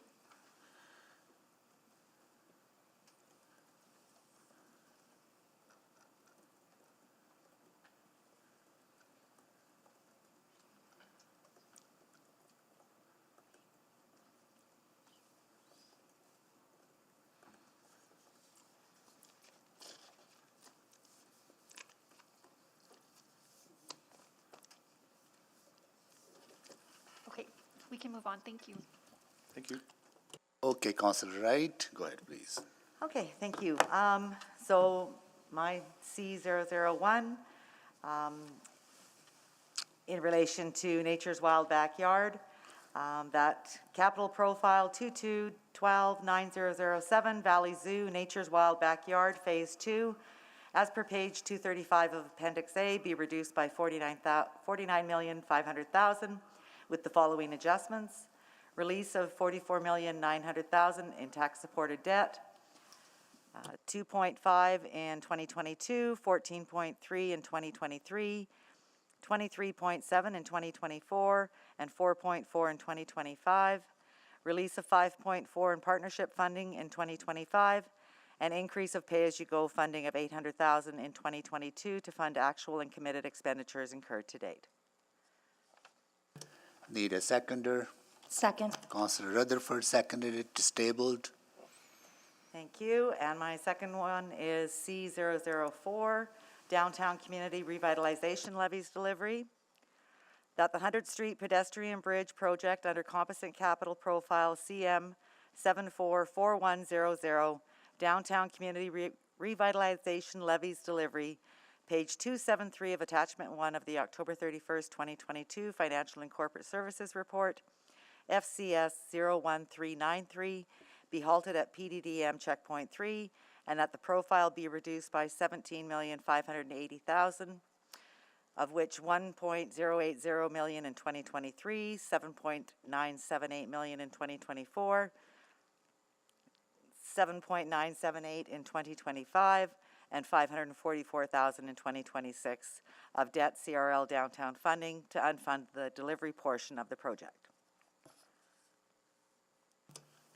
Need a seconder. So this will be the duplication, right? It's okay to table duplicate motions, Madam Clerk? Yeah, at this stage, we're just Got it. Okay. getting them, Okay, collecting got it. them, and organizing. Need a seconder? Yep, second. Counselor Knack?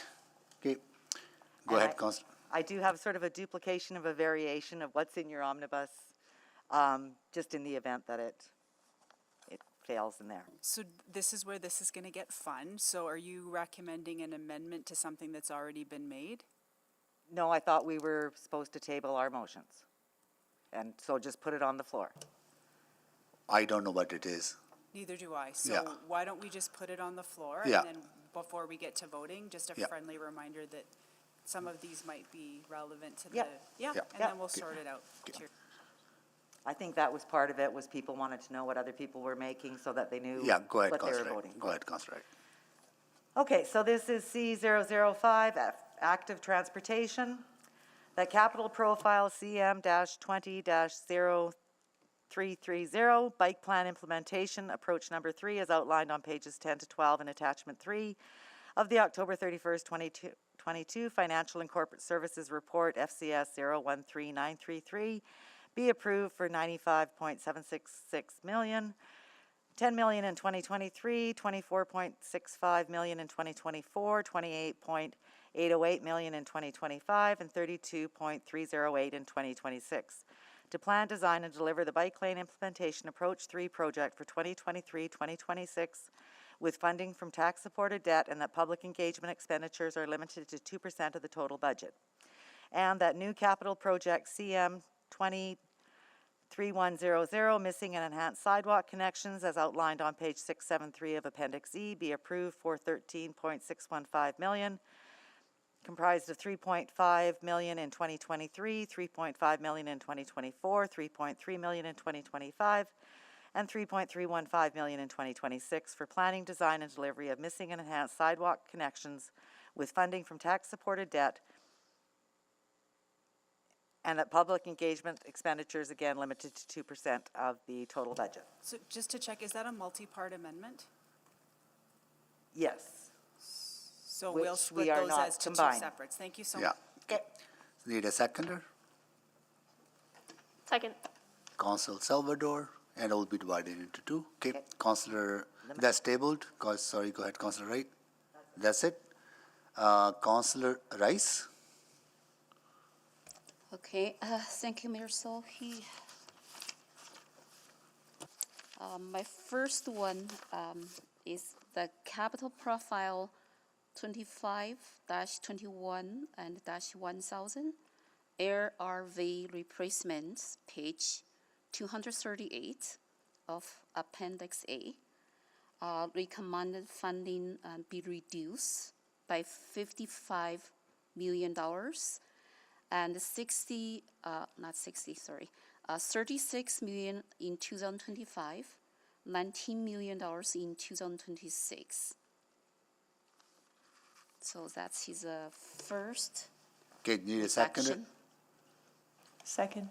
Councillor, I do apologize, Councilor. yeah. I'm just trying to clarify which of your amendments you're moving from your consolidated doc. So if you could just read the red line above it, that would be really helpful for us. Councillor Rice, we're just trying to find what you're reading from. So if you're in the shared. I'm reading from the documents. Yeah, so if and you could send just it to tell me. us what the title is in red and give us the number. The title is Rice, and it says 003 ARV Perfect. Thank you. replacement. Thank you. And because some of my amendments is not reflected here. Okay, so that's his number. just hold on, Councillor Rice. You got that, Clerk Ward? I think so. I think I'm a bit worried about some of the numbers were different than Yeah, what so we have. Councillor Rice, can you tell us what numbered box you're reading from, please? The number on the I'm left-hand read- side. Because the amendment I provided last night was not included in the amendments I received this morning from city clerk office. Yeah, I totally understand. So what Yeah. are you reading from? So there's a document with the left-hand side, there's a series of numbers that's starting at 1. If you can tell me what number you're reading from, we can follow along, because if we haven't captured this correctly, we'd like to fix that for you. Yeah, do you need, I read it one more time?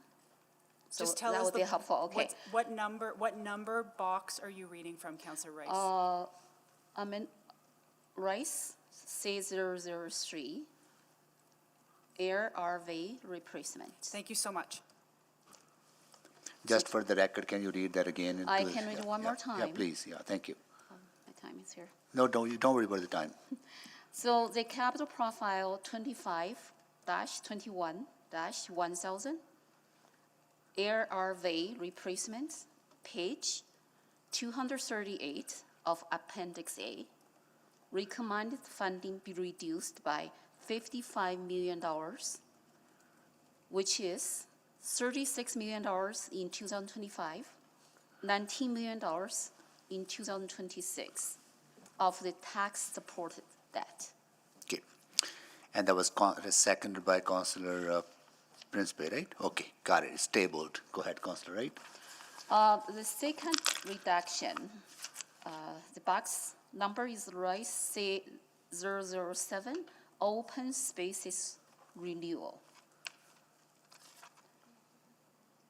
The capital profile CM-35-0000, open spaces, staffed landscaping, renew from page 468 of attachment 1, proposed 2023-26 capital budget be decreased. I have changed for this.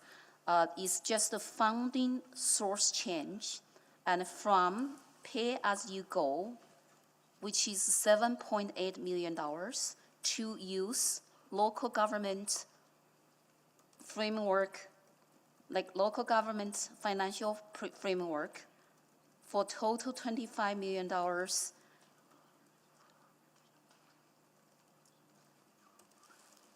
So I can read it one more time. Changing funding source, and for pay-as-you-go, $7.8 million, to use LGFF, local government financial framework, the same amount, 7.5. Still keep the total $25 million, just the funding source change. You got that? Yeah, City Clerk? yeah, we'll take that offline, and Got it. I appreciate the intention, and then we'll just make sure with finance, before anybody's voting on anything, that Got everything's it. in. We need a seconder? Thanks so much. Need a seconder? Second. Councillor Principe seconded that. That is tabled. Okay, so number 3 I should say just a funding source change. That is not in the box, so I can read is bus fleet and equipment rehab and replacement. And is page 502, CM 663600. Reduce 40% pay-as-you-go in total budget, which is $16.3 million.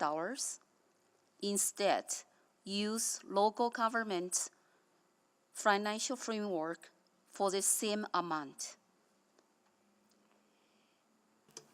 You need a seconder? Second. Councillor Principe. Okay, it's tabled. Okay, the number 4. Number 4, so the profile CM-50-5050 to delete project Jasper Avenue New Vision.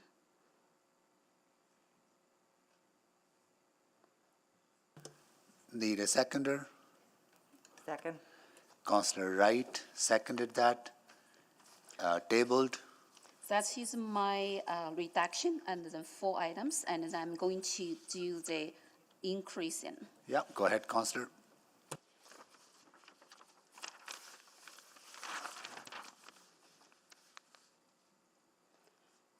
The first increase is page 672, profile number 23-66-1000. Development for the funding $10.6 million.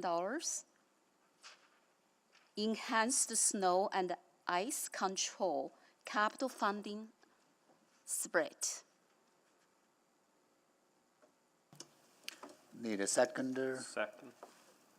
That was Counselor Paquette. Sorry, Counselor Knack. I think my name's. No, Counselor Knack. Just got confused with the voice there for a minute. Okay. All right. So that is. No, I sorry. still have. That's no, but No, I still have the increase. on the snow. Okay. Snow removal is done. I have. So I are just you- need to table that first. Let me Yeah. table. That's tabled. Go ahead. Next one. So the next one is a capital profile, CM-30 and So, 30. Councillor Rice, I do apologize. We're really trying hard to follow along. We really, really need you to read out what number you're reading from. So you giving us the profile number is great, but if you could give us the actual number, the box that you're reading from, because we're trying to follow out so that we reflect in the tracker what you're actually saying. Yeah, thank you for that, If but please, yeah. I mentioned earlier, the reason for me not to have that number, because I don't have that be infract, It's being just really reflected hard, in the yeah, box. It's just really hard for us to capture what you're saying. And for what I have, I am reading. Okay, so for I don't have, I cannot make up that number. Yeah, so I think you just said, so are you reading Yeah. a profile, are you reading an amendment that was provided by finance right now?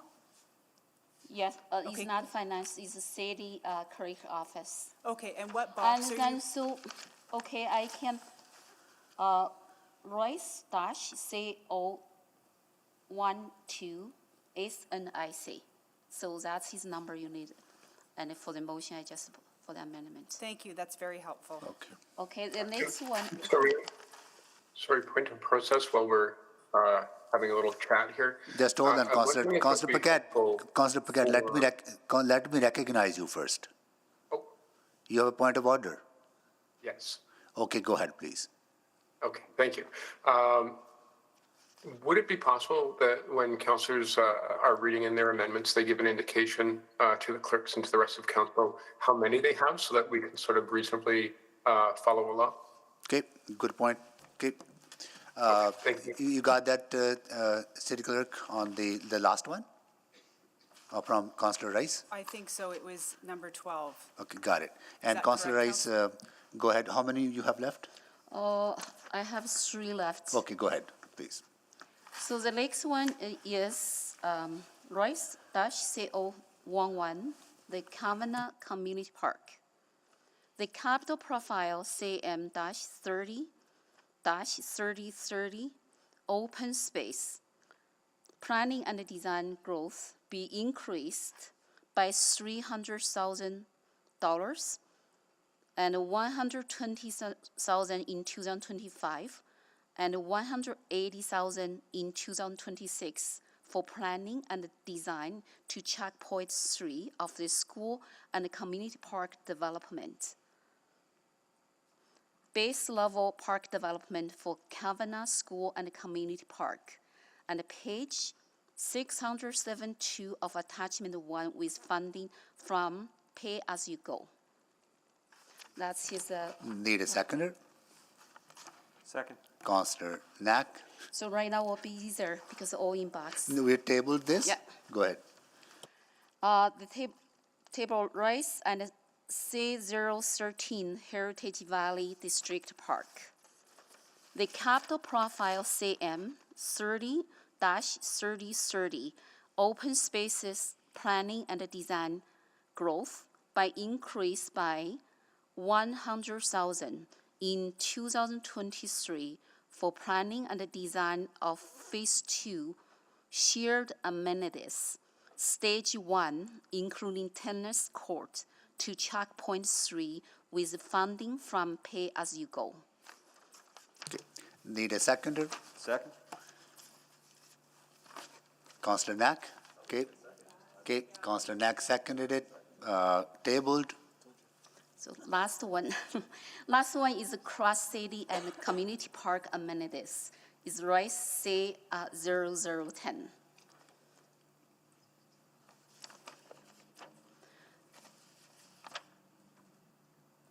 The capital profile option 1, open spaces planning and design growth by be increased by 660,000, 200,000 in 2024, 230,000 in 2025, and 230,000 in 2026 for planning, design to Checkpoint 3 of community parks amenities presented on page 657 of the October 31st, 2022 Financial and Corporate Services Report, FCS 01393, with funding from pay-as-you-go. Second. Councillor Principe seconded that. It's tabled. Just the one question, because two options provided by administration, and then should I put two options together? No, we gave you those options for you to pick which one you wanted to table. Okay. So then I come back to, if I change the option from option 1 to option 2, I come back just for the different amendment. Is that a process? If you would like to move an amendment about the community parks, I would suggest you put the amendment that you prefer between option 1 and option 2 on the floor at this time. Is option 1 your preference? So it's just, right now is not my final preference. I thought there is opportunity to make amendments. So later. why don't you figure it out with the administration which Okay, one for you the want to later move, on. then we can come Do back the and do that. amendments. Yeah, okay. Okay, I think that is all from me. Okay, thank you, Councillor Rice. Councillor Paquette. Oh, thank you, Mr. Mayor. This is C001, Infrastructure and Delivery Growth. That new capital profile 23-40-9030, Baldwin Belvedere Revitalization be approved for $6.6 million. And that would look like $700,000 in 2023. $4,900,000 in 2024 and $1 million in 2025 of tax-supported debt to fund the open spaces project, already at 0.3, and $15.4 million, which looks like $4 million in 2024, $6.7 million in 2025, and $4.7 million in 2026 of tax-supported debt to be held in abeyance until the corresponding transportation projects reach Checkpoint 3. And that is all from me. Thank you, Mr. Mayor. Thank you, Councillor Second. Principe. Yep. Councillor Principe second that as tabled. Councillor Hamilton. I have two. I'll give you a second to open the document or not. Okay, you got it? Okay, number 2, that capital profile CM 60-1425, radio life cycle as per page 147 of Appendix A, be increased by $9,995,000, including $2,946,000 in 2023, $2,946,000 in 2024, $3,667,000 in 2025, and $436,000 in 2026 to renewal composite at 100% of its ideal investment level from funding, with funding from pay-as-you-go. And then Need a seconder. Second. Councillor then- Principe. thank you. Is tabled. number 4, which is that capital, Yeah, sorry, that's number, are there two, there's two number 4s. Number 4, that capital profile CM 60-1460 police IT application sustainment as per page 279 of Appendix A be increased by 14,154,000. That is 3,185,000 in 2023, 3,519,000 in 2024, 3,787,000 in 2025, and 3,663,000 in 2026 to deliver the renewal composite at 100% of its ideal investment level with funding from pay-as-you-go. Second. Second by Councillor Principe, tabled. And that's all for me right now. I might have one more. Okay, thank you, Councillor Hamilton. Councillor Tang. I think I only have a couple left. So this one would be my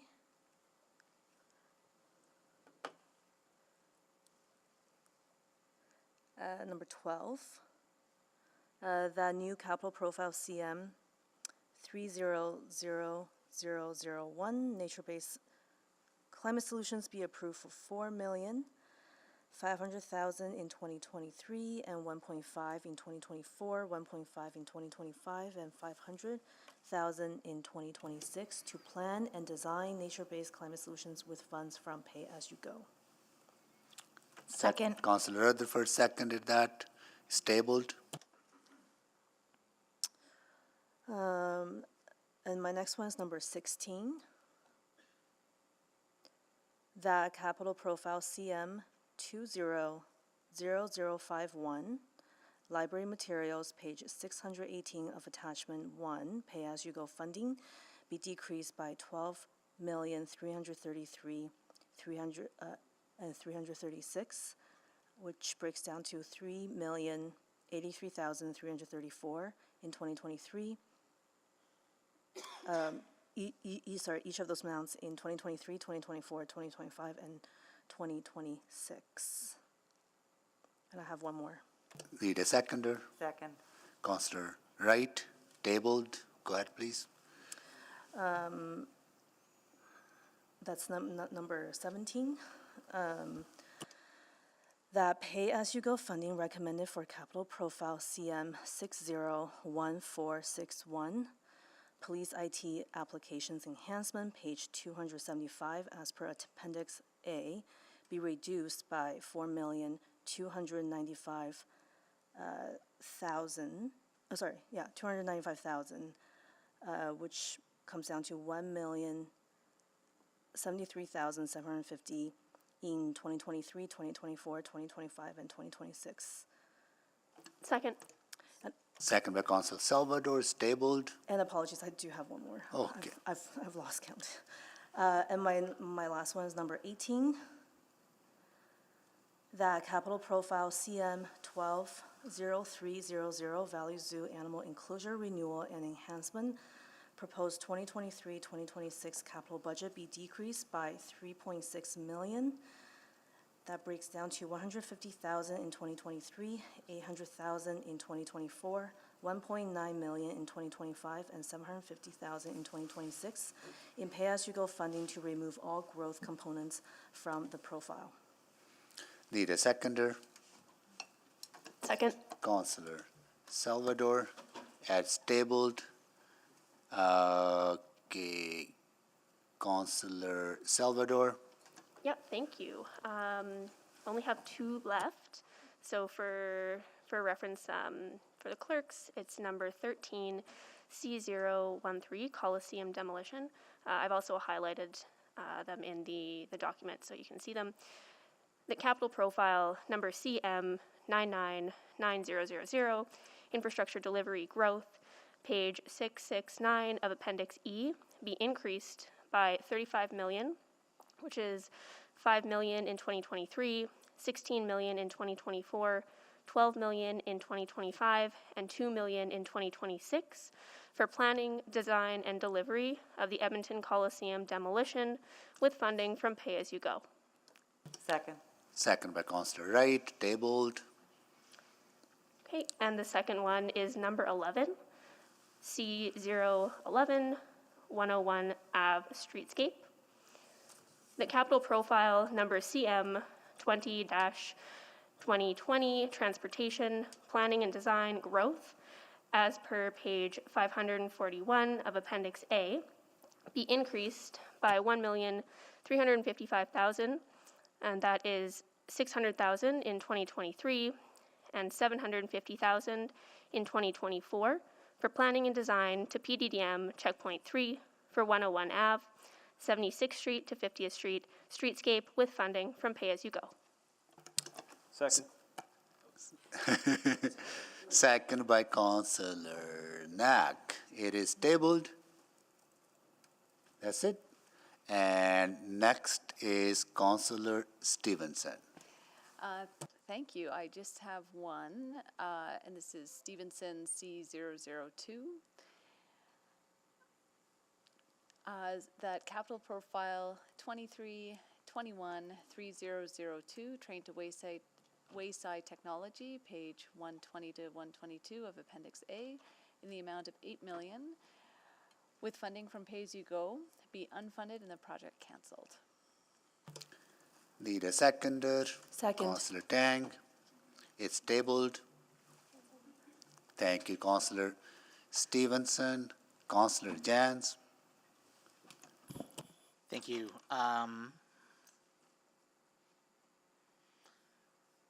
So I'm moving my number one, the draft capital budget amendment number one, Lewis Farms Recreation Center, that capital profile 1521-5785, Lewis Farms Community Rec Center, and library be reduced to 185, and the following amounts be released and adjusted. Tax supported debt 125.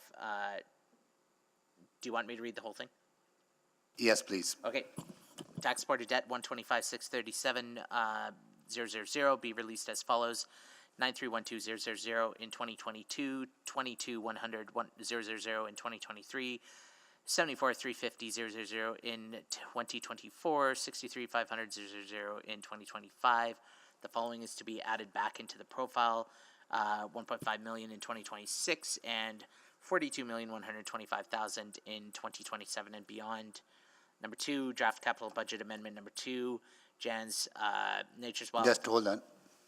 You done with Lewis? Yep. Need a seconder? Councillor Salvador, tabled. Next. How many you have? I have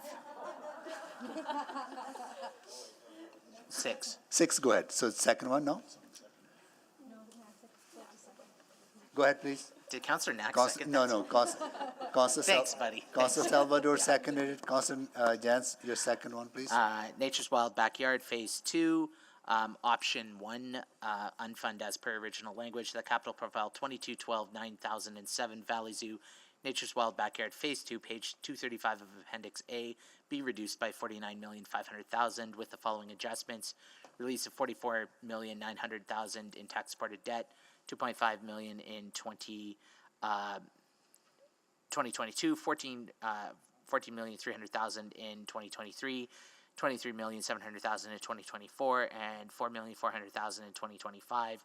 Release of $5,400,000 in partnership funding in 2025, and increase of pay-as-you-go funding of $800,000 in 2022 to fund actual and committed expenditures incurred to date. Need a seconder. Councillor Wright seconded that. Is tabled. Number 3, draft capital budget amendment number 3, Jan's William Horlock Park rehabilitation.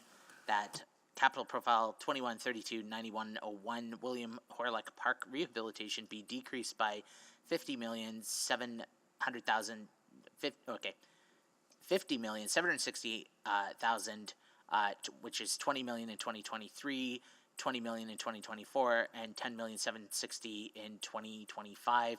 To remove the growth funding as outlined on page 472, attachment 1 of the October 31st, 2022 Financial and Corporate Services Report. Need a seconder. Second. Councillor Knack seconded that. Is tabled. Then I add draft, I'm going to go capital budget number 5, Jan's bike plan approach number 3. That capital profile CM 200330 bike plan implementation approach 3, as outlined on pages 10 to 12 in attachment 3 of the October 31st, 2022 Financial and Corporate Services Report, FCS 013933, be approved for 201 million, which is 16 million in 2023, 24 million in 2024, 33 million in 2025, 37 million in 2026, 31 million in 2027, 22 million in 2028, 20 million in 2029, and 14 million in 2030 to fund design, planning, design, and delivery of the Bike Lane Implementation Approach 3 project with funding from tax-supported debt. Need a seconder? Second. Councillor Wright, tabled. Then number 6, affordable housing for administration, that capital profile 1990-4100, affordable housing land acquisition and site development be increased by 91,700,000, which is 22,925 in 2023, 22,925 in 2024, 22,925 in 2025, and 22,925 in 2026 for planning, design, and delivery of affordable housing 2023 to 2026, growth with funding from pay-as-you-go. Second, tabled.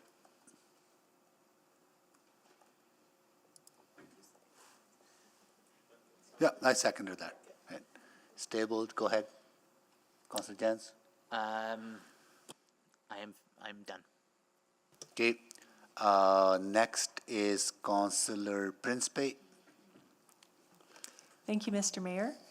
I would like to move, it's my number 1, Principe C001, Londonderry District Park, that capital profile CM 30-3030, open space, planning and design growth be increased by 290,000, 150,000 in 2023, and 140,000 in 2024, and CM-99-9,000 infrastructure delivery growth be increased by 3,710,000, 410,000 in 2024, 3 million in 2025, and 300,000 in 2026 for delivery of the Londonderry District Park Phase 1 project from page 657 of attachment 1 with funding from pay-as-you-go. Second. Need a second, Councillor Wright. Okay. Tabled. Thank you. The next is my draft number 4, amendment number 4, Principe C004, widening of 167 Avenue. That capital profile CM 99-9,000, infrastructure delivery growth be increased by 15,355,000, 1,535,000 in 2023, 9,600,000 in 2024, 4,002,200 to fund the 167 Avenue, 76th Street to 52A Street 4-lane widening project for delivery from page 660 of attachment 1 with funding from pay-as-you-go. Second.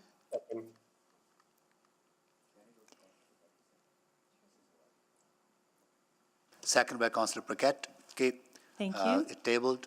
Thank you. And then draft number 3, Principe C003, 66th Street, 4-lane widening. That capital profile CM 99-9,000 infrastructure delivery growth be increased by 5,720,000, 575,000 in 2023, and 5,145,000 in 2024 for 66th Street, 158 Avenue to 167 Avenue 4-lane widening, as presented on page 661 of attachment 1 with funding from pay-as-you-go. Second. Second. Second by Councillor Paquette. Okay. 167 is in my ward too. Is Yeah. it? Double seconded? Okay. Okay. And this is, Okay, just tabled. Go ahead, Councillor Principe. and this is a long one. Yeah. And possibly a duplicate amendment number 5. That's Principe C005.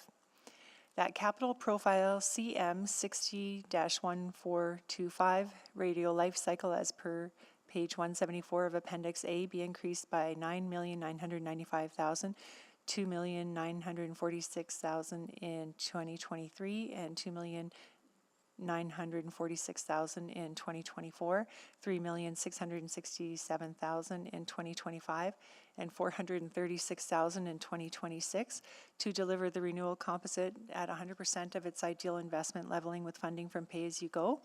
That capital profile CM 60-1433, police IT infrastructure sustainment, as page 283 of Appendix A, be increased by 20,923,000, 8,232,000 in 2023, 3,962,000 in 2024, 4,816,000 in 2025, and 3,913,000 in 2026 to deliver the renewal composite at 100% of its ideal investment level with funding from pay-as-you-go. That Second. sorry, thank you. One more though, or two. That capital profile CM 601460 police IT application sustainment as page 276 of Appendix A be increased by 14,154,000, 3,185,000 in 2023, 3,519,000 in 2024, 3,787,000 in 2025, and 3,663,000 in 2026 to deliver the renewal composite on 100% of its ideal investment leveling with funding from pay-as-you-go. And that capital profile CM 601771 police equipment as per page 143 of Appendix A be increased by 6,027,100 1,741,000 in 2023, 1,161,000 in 2024, 1,906,000 in 2025, and 1,219,000 in 2026 to deliver the renewal composite on 100% of its ideal investment level with funding from pay-as-you-go. Good. Thank you, Council. Was it one? That was all Mr. Mayor, one? Because I was distracted. Was So it? there's 4 parts. Yeah. Are you treating that as a multi-part, or are you saying that I that's was one? intending to, unless Are they all council connected? would like to. They're 4 very distinct, but Okay. somewhat related to the police, so I would just like a ruling from the chair. if Let's, that's- let's make them distinct, then we can, Okay, yeah, so- yeah. Sure. So So all they'll be- separately removed and seconded by, who seconded that? All those? I believe Councilor Rice wanted to second that. Councilor Rice, you want to second all those 4 amendments from? Okay, good, all right. Okay, got it? And I have just one more. This is draft number 7, Prince Pay C007.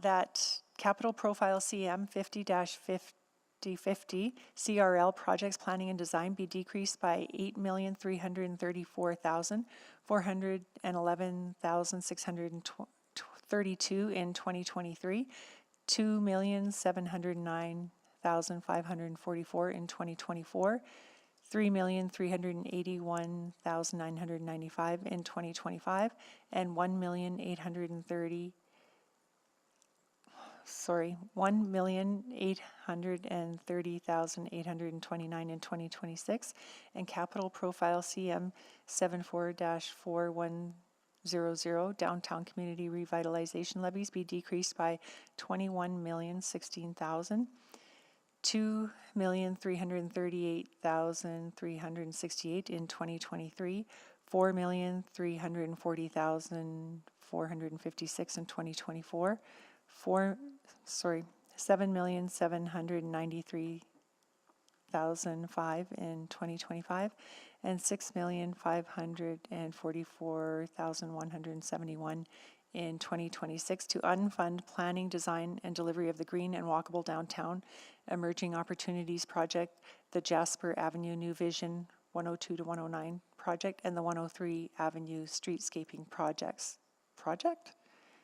But that, again, is like a composite, so I'm not sure. Is that one composite, would that be separate? I'm seeking city clerk's direction on Yeah, this. can you just sorry, multitasking here, can you just restate the number that you just read out again? Was it Number 7, number 7? We've listed it here as 1. Okay. Right. Okay, we need a seconder. Second. Second by Councilor Wright. Okay, tabled. thank you. Okay, Councilor Rutherford, you have one more? Yeah, and if I missed one, I apologize. I just have one more. Okay. Yeah. So just trying to get to it. So this one is number 13 in the Rutherford document. I don't know if that's ominous, but go with it. That the CM 303030 open space planning and design growth be increased by 300,000, 100,000 in 2023 and 200,000 in 2024 to fund Coronation District Park to Checkpoint 3 with funds from Pay-As-You-Go. And that CM 101010 facility planning and design growth be increased by 1,125,000, 270,000 in 2023, 855,000 in 2024 to fund the Woodcroft Library relocation and expansion planning and design to PDDM Checkpoint 3 with funds from Pay-As-You-Go. Second. Second by Councillor Knack. I just asked for a clarification because there seems to be two parts in that motion. Are There they, are two parts? yeah. They go together because based on the answer I got from admin, you can't do one without the other. Okay. Okay, all right. Tabled? Any more? I am on the board, but hidden. Are you? So Okay. Are you hidden? I'm +1 at the bottom there. Just hold on, let me see if I can scroll it. I can't scroll it up. Okay, go ahead. Councillor Knack. It's actually nice going last. I think I only have 2 left. So we're on profile number 3, C003 for mine. C003, yep, the Intersection Improvements Composite Program. So I'll move that that capital profile CM-20-2020 Transportation Planning and Design Growth, page 541 of Appendix A, be increased by 1.3 million, 600,000 in 2023 and 700,000 in 2024. And CM-99-9000 Infrastructure Delivery Growth, page 612 of Appendix A, be increased by 16.5 million, 6 million in 2024, 5.5 million in 2025, and 5 million in 2026 to fund planning, design, and delivery of intersection improvement composites program with funding from Pay-As-You-Go. Second. Second. Second by Councillor Paquette. Tabled? And then the other one will be the next one, C004, which is at capital profile 15-21-5785, Lewis Farms Community Recreation Center and Library, page 184 of attachment 1, be increased by 57,913,000, 30 million in 2026, 26,913,000 in 2027, and 1 million in 2028 to fund delivery with funding from tax supported debt. Second. Second by Councillor Hamilton is tabled. And that should be it for me. Thank you. Okay, Councillor Rice. Thank you, Mayor Sohi. I'm sorry, I missed one, and this one I was sending last night. So it's not in the box, so there's no box number for that. The profile is CM -66-3400 and page 246. ARV fleet and equipment renew increase $3 million to fund all projects 100% listed on page 248. Funding source is local government financial framework. Second. Second by Councillor Principe. You'll provide that wording to the clerk. Thank you, Councillor Rice. That is tabled. And where do you get the other clarified? Which one were you going to move out of the two options that were given to you, or not yet? The option is okay. I provided. It's good. This is the one? Yeah, I Okay. provided. Thank you. Okay. I don't see, are there any other names at the bottom of the list that I don't see? Councillor Jans? So if we want to move something that has monetary, it has to be an amendment now? It can't be a subsequent? No, it's, if you wanted to include it in the budget, then you have to move it as part of this process. So I have some changes I'd like to make to the Horlick piece. Can I just do those as monetary amendments when we're debating Horlick? I, No, so we're at the stage now where any amendments that you would like to put forward as an individual, now would be the time to put them forward. So far, we've captured 68. So what's important before you start voting is we need to know what all the amendments are, just in case there's any, I hate to say it, amendments to the amendments related to the mayor's omnibus. So we need to take a break and consolidate all of this. So do you still have amendments you'd like to put forward? I think I can address it through the Horlick Park motion, so I'll hold off. okay. And we will get a list of all these amendments, right? Yeah, we're just missing a couple of bits and pieces, and we just want to consolidate and just check with finance. But if this is all of the amendments, Mayor Sohi, just need a bit of a break to make sure we've got everything. And is your expectation that you'll start voting after the recess, or was there a different plan? Right after this recess, I think there'll be, yeah, why don't we can take a break now, right? Give you time to compile everything, right?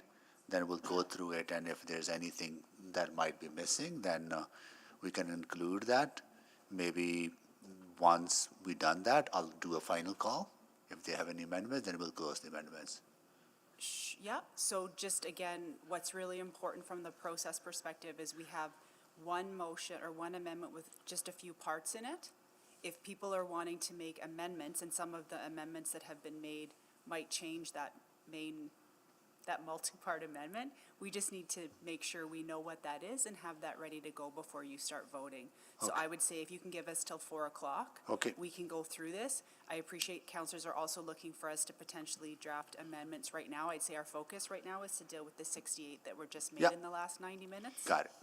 Okay, that's good. Till 4? Okay. All right, we are on recess till 4 p.m.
All right, we're back to order, and we'll do a roll call. Councillor Wright, Good afternoon. Councillor Knack, Good afternoon. Councillor Principe, Hello. Councillor Stevenson, Good afternoon. Councillor Paquette, Hello. Councillor Tang, Good afternoon. Councillor Hamilton, she'll be here shortly, Councillor Rutherford, Hello. Councillor Salvador, Hello. Councillor Cartmel, Hello. Councillor Rice, Hello? and Councillor Jans. Until 4:50. Okay. Okay, all right, so I think we need to do some housekeeping stuff on the adding an addendum to the agenda. Right, Clerk Ward? Yes, that's correct. We need to add an addenda to the agenda, so it would be attachment 4. Okay, Councillor Hamilton, can you do that, move that, add the attachment 4 to the agenda? Yes, I can. Thank you. Need a seconder? Second. Councillor Wright seconded it. Okay. Here it's on the board now. Okay. Please vote.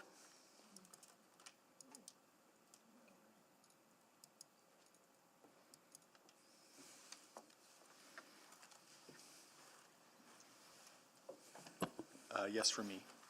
Yes for me. Thank you, Councillor Cartmel and Councillor Jans. We have all the votes. Display the votes, please. That is carried. I would like at this time, okay, can you clear the deck if you don't mind? Yeah.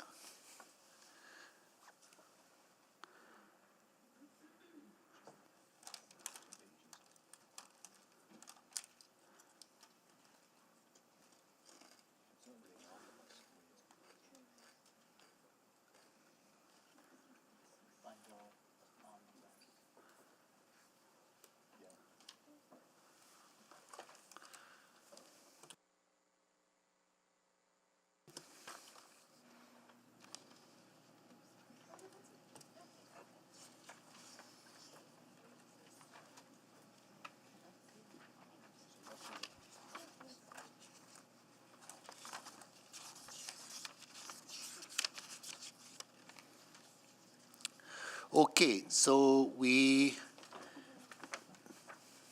made the capital profile amendments.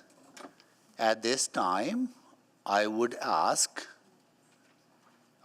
council members if they have any further amendments to the capital budget. Councillor Cartmel? Is this last call, or is this not yet last call? This would be the last call. Councillor, you can think about that, Councillor Cartmel. I'll go to Councillor Tang.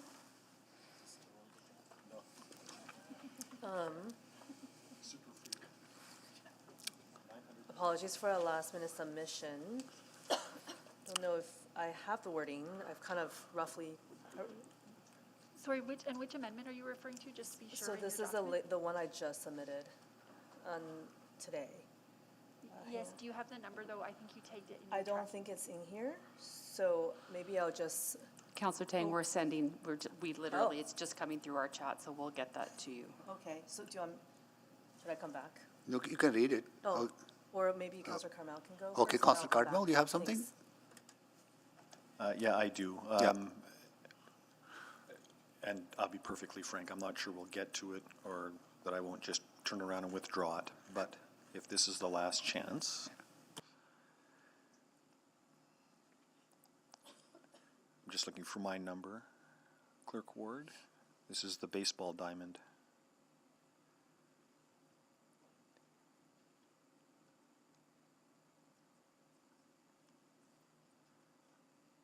Okay, I guess there's not wording for that either. So this, my amendment would be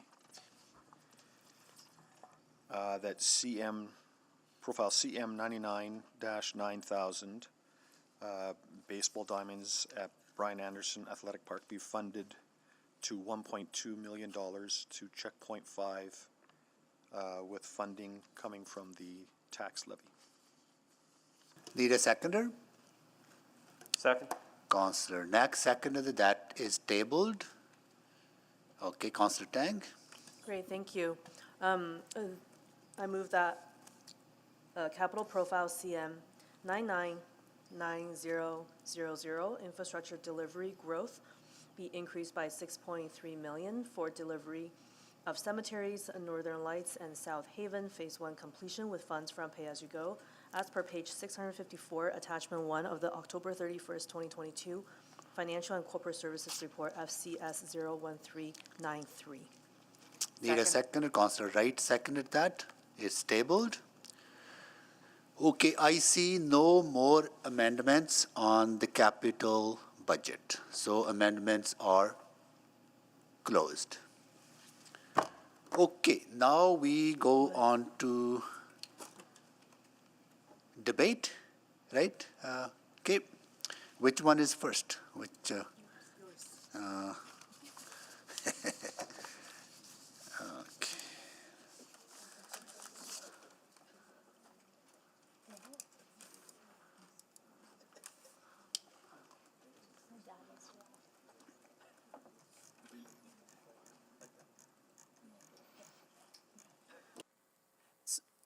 So Mayor Sohi, while you're just reminding yourself of the process, so you're going to get to go first. We Yeah. have just shared the amendment tracker, which we're just updating with the two last amendments, so thank you very much. We have just shared view-only access with the councilors. Our colleagues are also about to post that online. I know the media is anxiously waiting for it, but we're going to get that available to the public just as quick as we can. And so regarding the multi-part amendment that you moved, there are a few interconnections, shall we call it, with amendments that have been made by other councillors. So Yep. at some point, as we work through it, there's going to have to be a pause because council's going to have to understand the breadth of the potential options in front of them so that council can make a fully informed decision. We'll flag those for you as we get to them. Okay. And where are they, they're tracked, in the, which system? In the chat? Okay, Yeah, so in the chat, and we've shared that with you. okay. We're also trying to get paper copies printed, and we can Yeah. bring those down for you as well. Here we go. Okay, so I'll give the chair to Councillor Wright. I will take the chair. Okay, so my amendment is moved and seconded.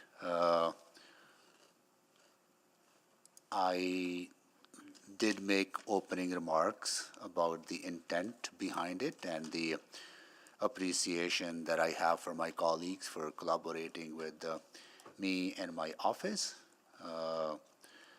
on these. And there are a number of them you have all seen. And if there are any questions, I can answer those questions. I will, and I'll try my best to do so. And I will probably stop here.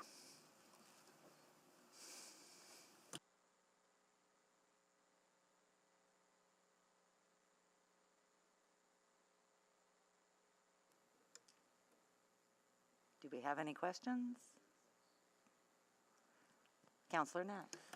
Thank you, Councillor Wright. Just maybe to administration, specifically on the 100th Street Bridge piece. Since that gets canceled, I'm wondering, it's not explicitly clear, but I want to double check that we would essentially then consider redirecting that into other sources within the CRL. There are other programs and profiles in there, and while it doesn't explicitly say to go and do that, would that be your understanding, or do you want that direction? No, that would be my understanding, Councillor Knack, and in fact, we're bringing a report forward in Q1, which will give you an overall status of all of the CRLs, and depending on what decisions are made here, we'd make some recommendations on projects to advance in the CRLs. Excellent, so you'll do that, and you're doing that as, that makes a ton of sense, okay. One question just about the missing sidewalks piece, and again, maybe this is a separate conversation, but we had a bit of a preliminary discussion on whether we should actually build sidewalks anymore, or if we should start building multi-use trails, and I just want to make sure, I don't want to nitpick that now, but I want to make sure, probably in the form of a subsequent, that we could have that conversation about whether we should be doing sidewalks anymore versus multi-use trails. And you wouldn't start spending this money essentially once it gets approved tomorrow. There'd be time to have that conversation around how we best distribute that, correct? There would be, Councillor Knack, and we are returning with a report looking at some of the Complete Streets design guidelines, but Adam, did you want to add to that? The report is coming to deliver on this. I think we've advanced design on the assumption of current design guidelines. And in some of these locations, the limitations are space available to implement. Fair, yeah. So I think what we can commit to is that we're strategic around which locations we would advance on the basis of that report coming and something that's been signaled already. And in the case of this, some of these are literally completing an existing sidewalk link between two already set out sidewalks. Correct. So it would be odd to then do a multi-use trail 100%. versus maybe where it's truly a missing link. Yeah. So I think on the basis of what you've raised, we would be looking at the opportunities where we can advance this, because this is something that has been flagged previously by council, and we'd be strategic in how we implement. Absolutely. Okay. I think those will be all my questions. Thank you. Thank you, Councillor Knack. Councillor Stevenson. Yes, thank you. Just a few clarifications to administration. Just in terms of the scope change with the high-level bridge, could I just confirm that the proposed reduction of 70 million would still enable I guess my biggest question is if we do want to achieve the high-level Lion vision in the future, does this allow us to do the work that requires the bridge to be closed for a year all at once? Or would the bridge have to be subsequently closed again in the future?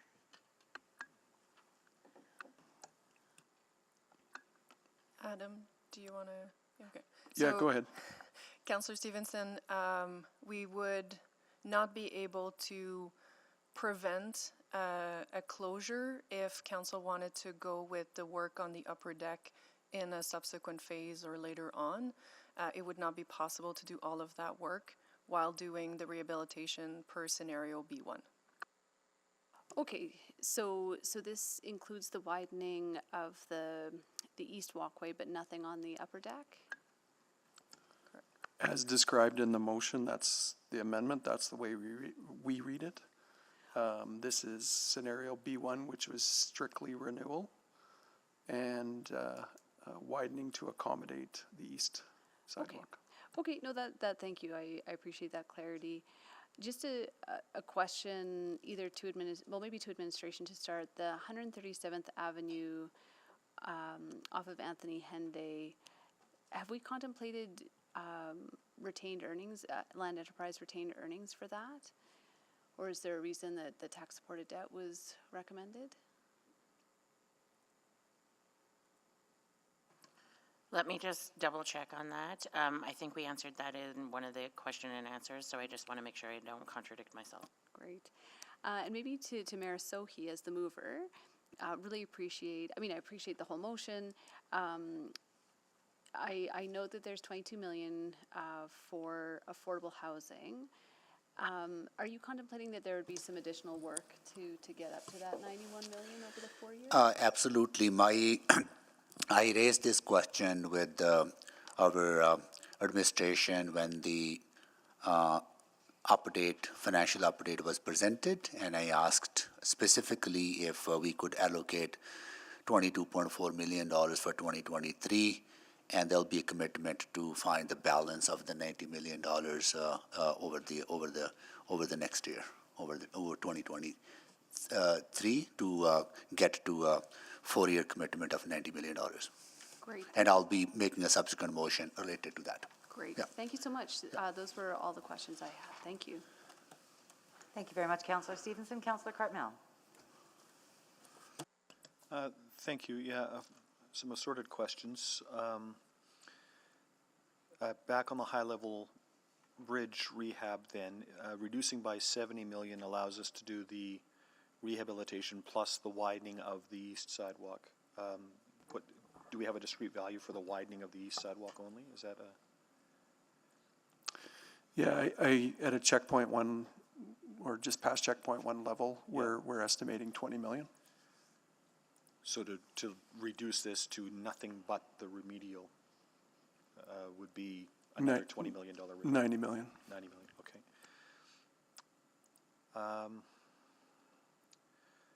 Bike plan implementation, and there's $100 million in this motion. Do we have, what have we done on the bike plan implementation? Do we have like a discrete set of projects and designs and, something that is defined, say, to one of the PDDM checkpoints that would tally 100 million? Like, is there a roster of improvements that is included in this? Do you know? I think it's a mix. I think for some of these, we've got opportunities to incorporate into existing renewal projects. For others, it's adaptable infrastructure. For others, it's a need to look at the corridor. So we've got a mix, Councillor Cartmel, of progression. But on the basis of approach one, this is the accelerated fashion with a different dollar value tied to it. So it would be, I think, predominantly adaptable approach in terms of the approach that was used for the downtown bike grid when we did that. So limited engagement, install, address access issues, etc.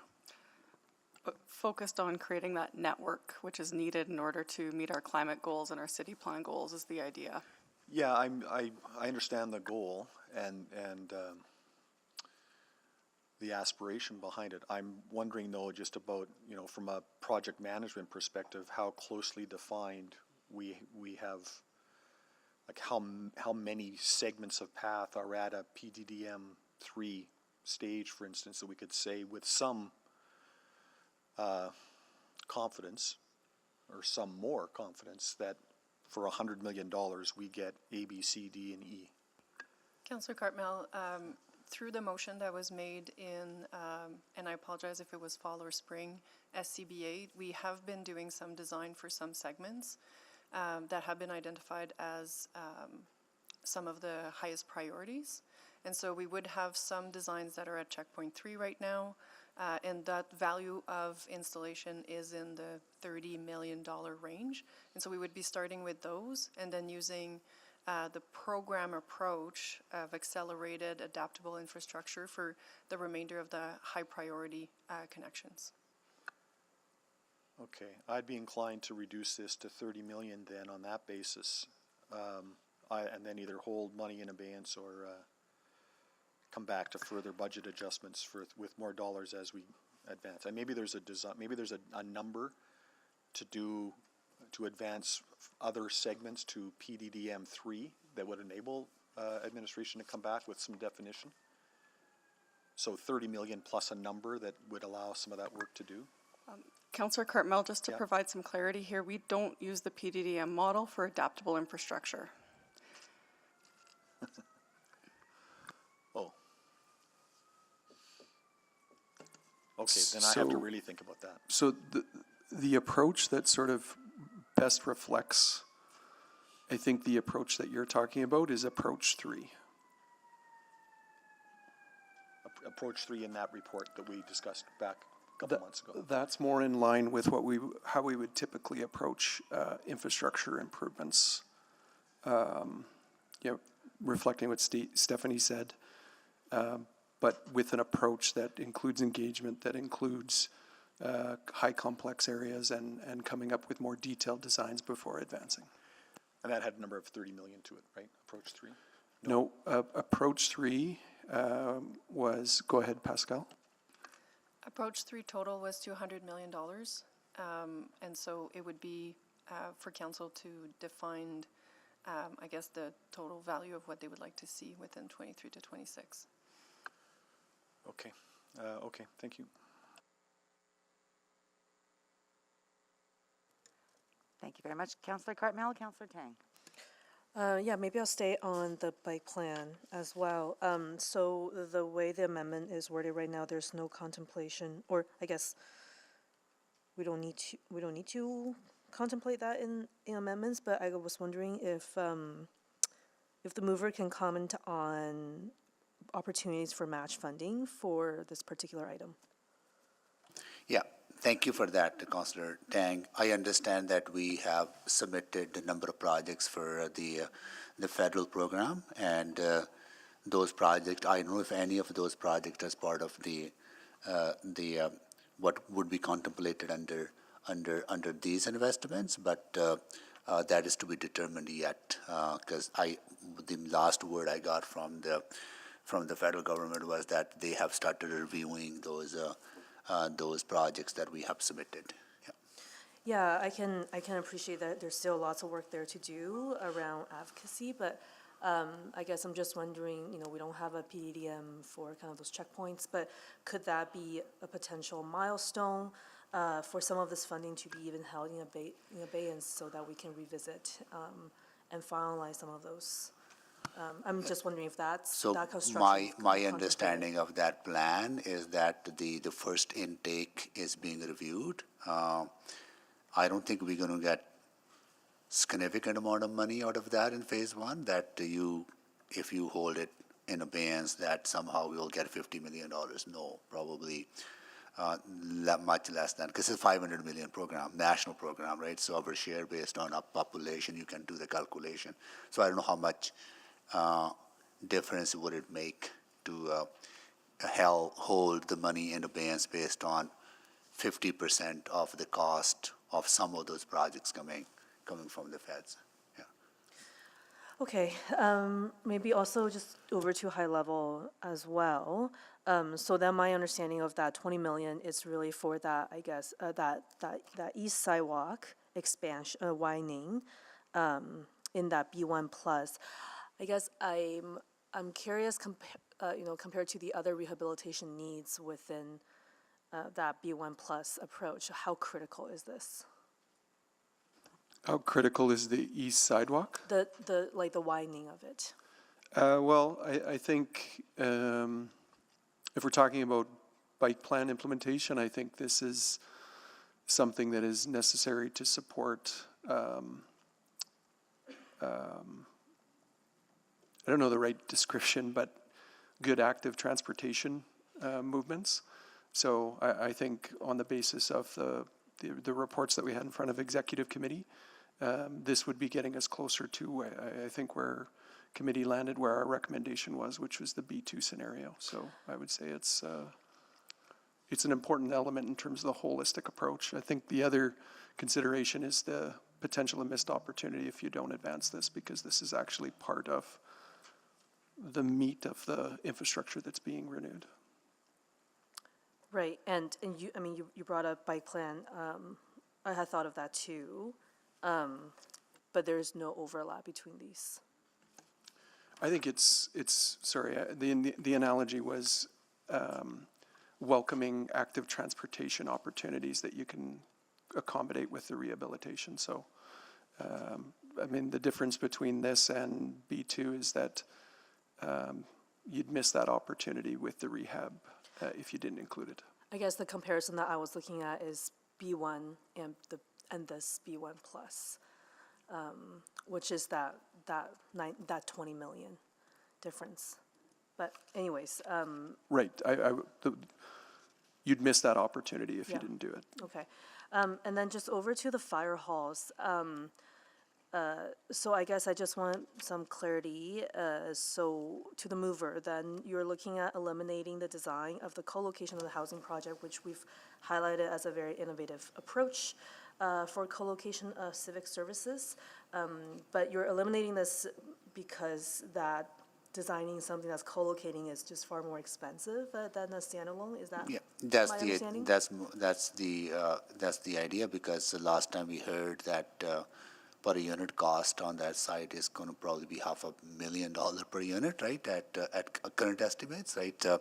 And there are other opportunities in the southeast where surplus school sites are available that we could actually look at adding more supportive housing at a much affordable cost. Okay, I'm out of time. Thank you. Thank you very much, Councillor Tang. Councillor Hamilton? Thank you. I have a few questions. One, just to clarify, not delivering on the 100th Street pedestrian bridge, does that cancel the project or does that defer it until it is brought back at a later time? Well, under what we've received here, it's taking it to checkpoint 3, which is a point in time on PDDM continuum where council has a choice of move forward or shelve. And then it would be a question of CRL priorities, and Stephanie alluded to that coming back, Yeah. and available financing. All right, that's, okay, that's helpful. Can you tell me what the implications of removing the LRT intruder technology are and canceling that project? Councillor Hamilton, basically this is the technology that would help our control center detect intrusions both from the platforms as well as the tunnel entrances. What we've seen pre-pandemic, we were getting about 100 intrusions a year. Now the number's up over 200. We do have one location that's operational using this technology, and that's at the 95th Street tunnel entrance. And we've seen a number of detections there. And so the process is when we do have the detections, we're able to send out investigation to see who's in there. But the detection system also has a deterrent mechanism that can help people be aware or deter them or scare them away from going into the tunnel. So it is a proactive approach to try and deal with a potential problem. We have had a number of different interactions between trains and people entering onto the right of way. Yeah, is there, I hear that. So I might want a little bit more information about sort of what the full breadth of this portfolio gets you, and if there's an alternative that, like, it might be brought back at some point. So we could provide a bit of a breakdown on the specifics of what the technology would provide. The alternatives to this would likely be more security presence on the platforms to detect the areas that we can't actually physically see with some of the camera systems. Okay, all right, that would be helpful. On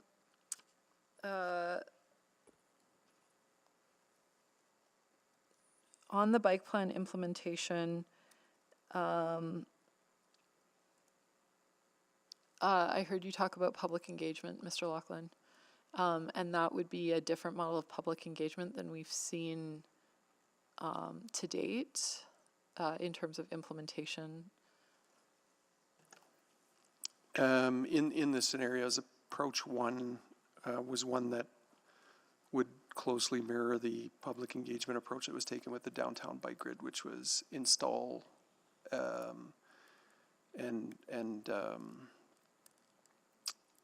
work through critical areas of impact, if I could call it that, but very limited engagement. Okay, that I think still can sometimes be very controversial to this day in terms of how we approach that. Does your branch have or department have the capacity to deliver on that amount of infrastructure? Yeah, I think in these, just let me confirm, but I think we've identified the likelihoods of success, if I could call it that. Approach 1, we identified a 25% chance of successful implementation. Approach 2, and I should apologize, approach 2 is more like the approach for PDDM, not approach 3, I apologize. And approach 2 was a 1% chance by 2026, and the hybrid approach 3, was sort of stretching the time frame out to 2030, and there was a 70% chance to meet those objectives. So on the basis of 100 billion, which is actually less than what was in the motion, it would be reduced or I guess, increased by that proportion of probability of success. All right, I'll come back on the second round. Thank you very much. And Councillor Hamilton, can you take the chair, please? I have the chair. Thank you. So what's the net change to the tax levy with all these additions and deletions?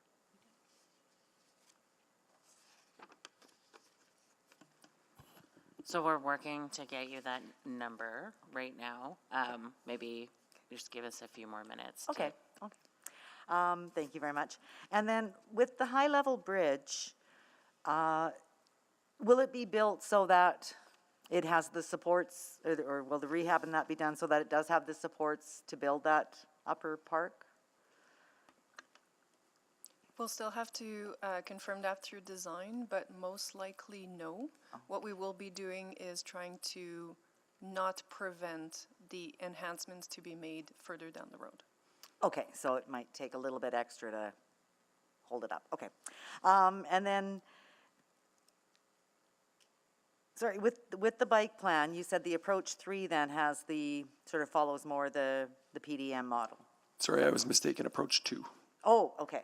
Because that extends the time for delivery.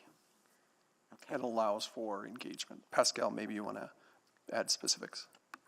Yeah, I think we tried to provide different approaches that would meet different objectives for council. So approach 1 is really focused on accelerated implementation, so it has much more adaptable infrastructure, doing it faster, limited public engagement, and really focusing on communications and education. Approach 2 is really aligning it more with PDDM, which would see a lot of the work being completed more in the 27 to 2030 timeframe to allow for development, public engagement, and approach that's more PDDM aligned. And then approach 3 is a hybrid where we would do accelerated approach for, let's say, half of the infrastructure, more or less, and then a PDDM approach for the remaining 50%, aligning it with renewal PDDM as much as possible. But using the accelerated approach for the adaptable so that you would see some implementation quickly between 23 and 26, and then the more permanent infrastructure being implemented in 27-30. Okay, and that's where the PDDM would kick in, is for the 27 to 30, is that right? Yeah, so we will usually use more the PDDM approach for any permanent infrastructure. We will use a version of PDDM for adaptable, but really focused on accelerating the implementation and reducing public engagement. And reducing the public engagement. Okay, thank you very much. And the 100th Avenue Bridge,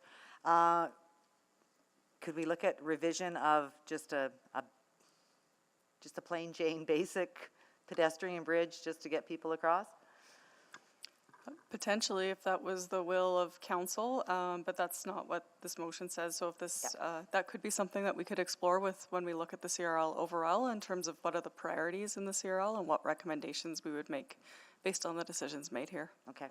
If I can just add, due to the topography of the area, the bridge is complex, and so the designs that were proposed are not substantially, or the design that was advanced, it is pretty close to plain Jane, if we can say.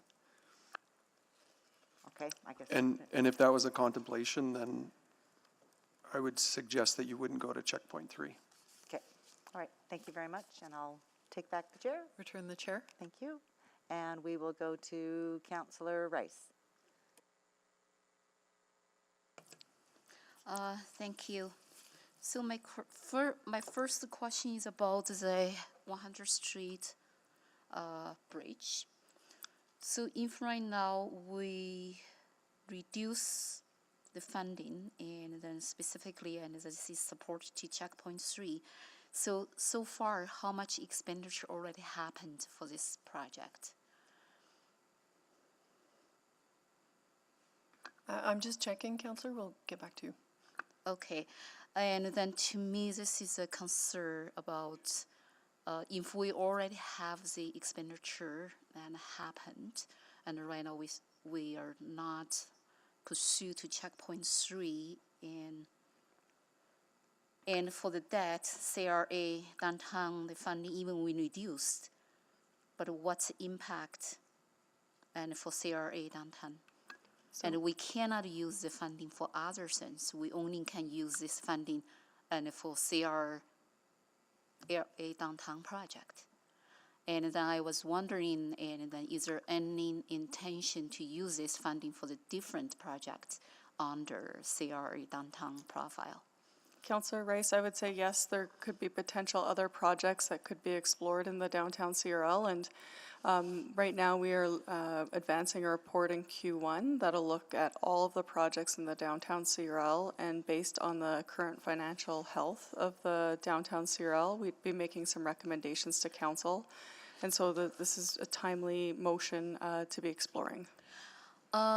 So my next question is, and do we have like alternative, like our, as a capital city, our downtown label or symbol, and to attract our investors, business, and people come here? And then I think that is one of the intention for this bridge and brought up. It is a catalyst project in our downtown, but we also have many other catalyst projects that we've seen in our downtown. The Ice District was one of them as well, and so there are areas that we can still see bring investors to Edmonton as a result of those CRL investments. Okay, so if we take this funding out of debt, CRL downtown, from financial perspective, can you tell me a little bit more? I want just test my understanding is correct. Does that mean the CRA and downtown revenue increase?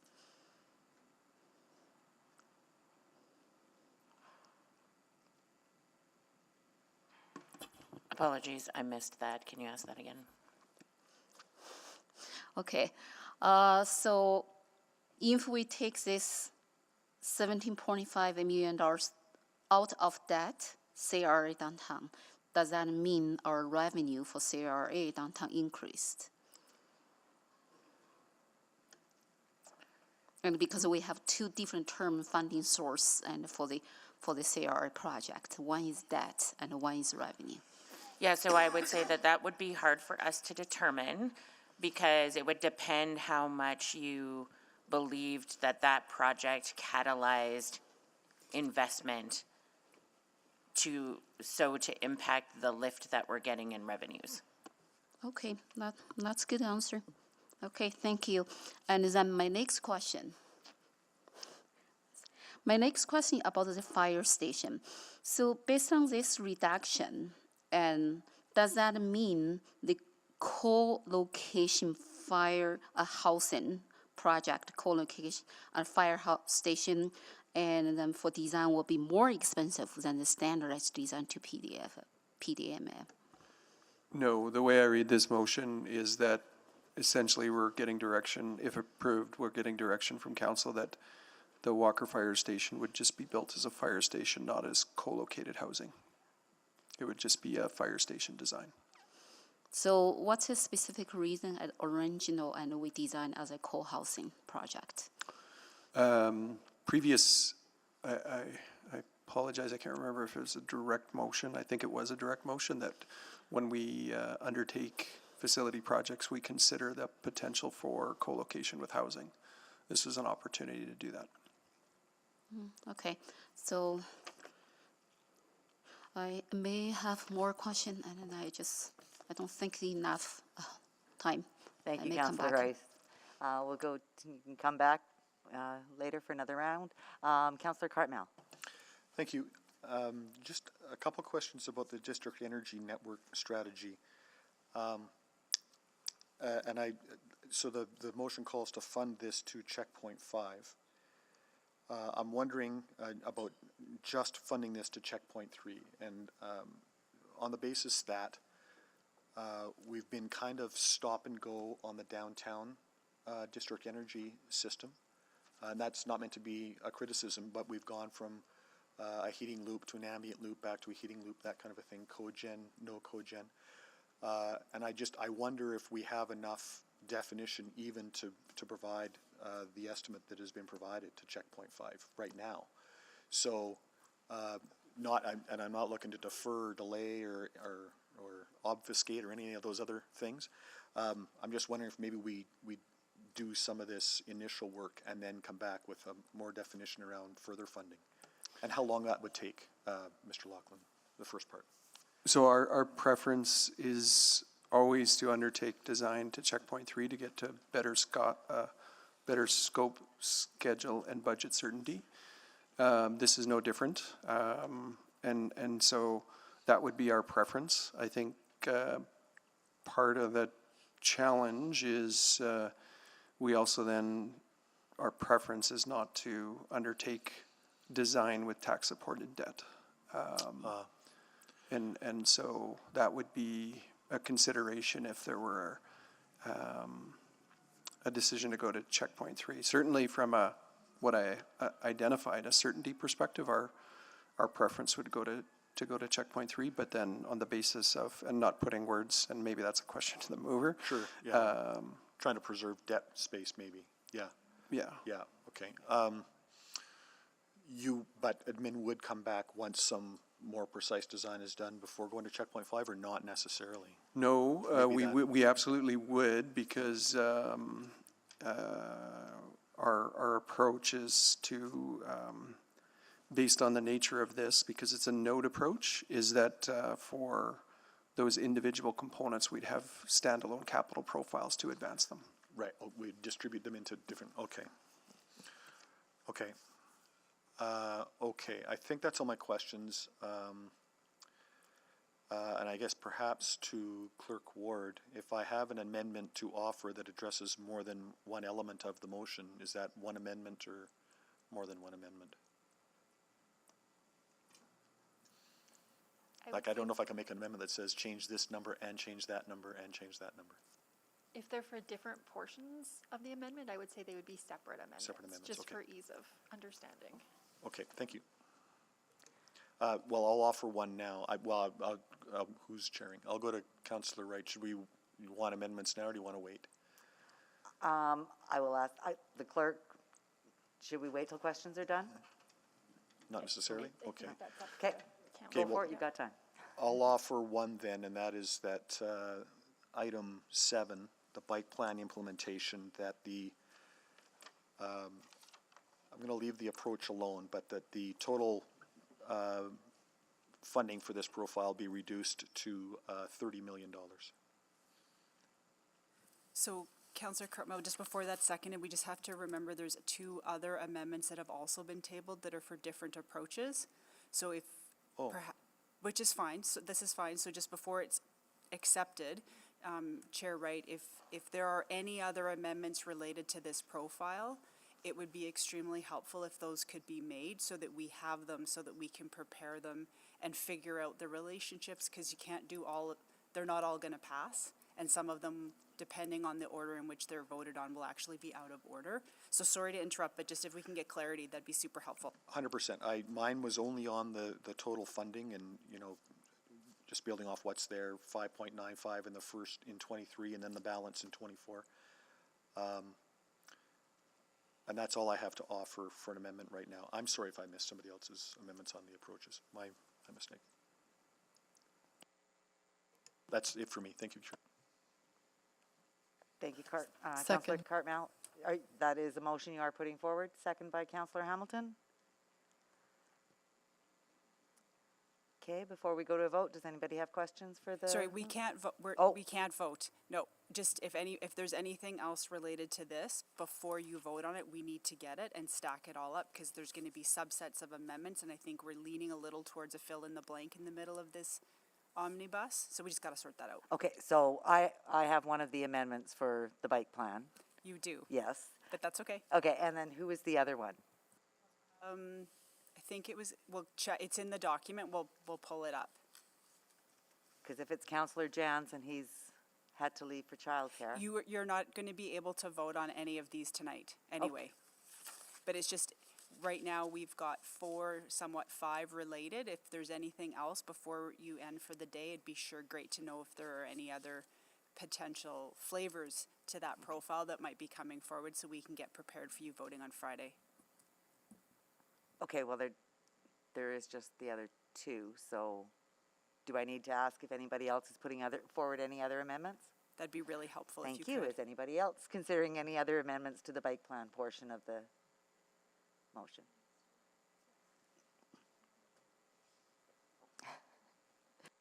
Councillor Rutherford? Yeah, I would just like to amend to approach 3, at the same amount that's in the original motion by the mayor, but approach 3. So you'd like to change the mayor's amendment, and we'll figure out the exact wording. Right now, it says to approve approach 1. You want it to be replaced with approach 3? Yes. Okay, so, and that amendment was also, I believe, made by someone else, but I just have to check. Mine included approach 3 Yeah. for a different amount. Yep. So what, can you just clarify the amount for, So same amount that's in the current, so approach 3 for the amount that's 100 million. okay, thank you. Okay.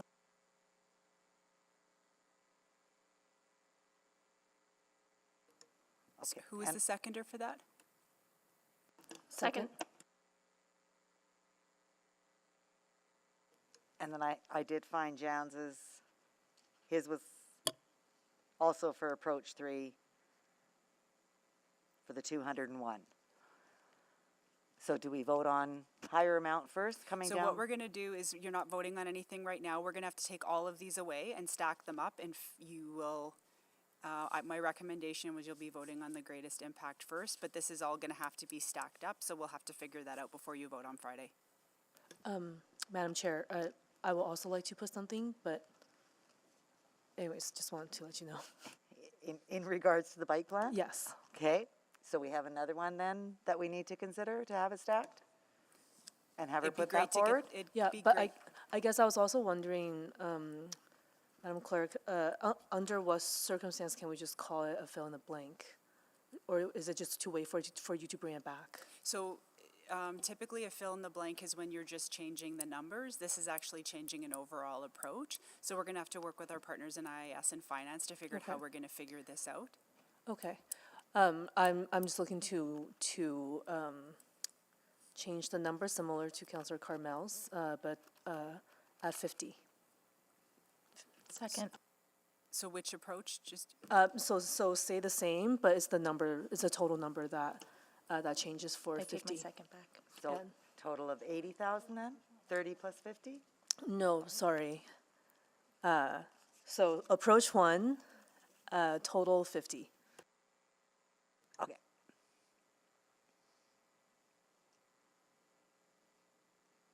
You have that, Madam City Clerk? Thank you.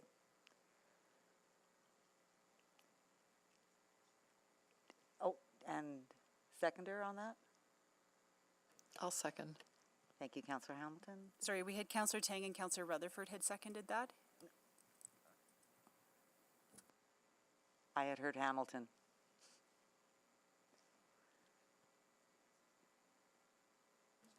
I still have questions, and that may relate to a motion Okay, or an amendment. go ahead, please. To Mr. Lachlan, since we're on the bike plan, so bike infrastructure, multi-use infrastructure is woven into the neighborhood renewal piece, correct? That's correct. And it's woven into the collector road renewal piece. Correct. Yeah, but the larger bike plan is usually having to do with those arterial connector pieces, correct? Correct. By and large. And is there a policy or guiding document that looks at knitting in that multi-use infrastructure, whether it's missing sidewalks or bike network infrastructure, multi-use infrastructure into our arterial road renewal? Well, I think the best approach, the approach that most aligns with current council policy, capital governance, asset management, bike plan is that it's accommodated when we go in and renew a piece of infrastructure, because it captures sort of all three of those components. All right, but there's nothing sort of determinant about it. No, I think like the neighborhood renewal approach is when we're going in to do renewal, reconstruction, of arterial roadways, we would incorporate the bike plan components that are included in that particular stretch of roadway. So when you evaluate the condition of existing arterial renewal, you evaluate it based on just the condition of the roadway and not the absence of other major, like, connectors, for instance. From a pure renewal perspective, we evaluate it based on the condition, and the opportunities that the renewal provides is the opportunity to include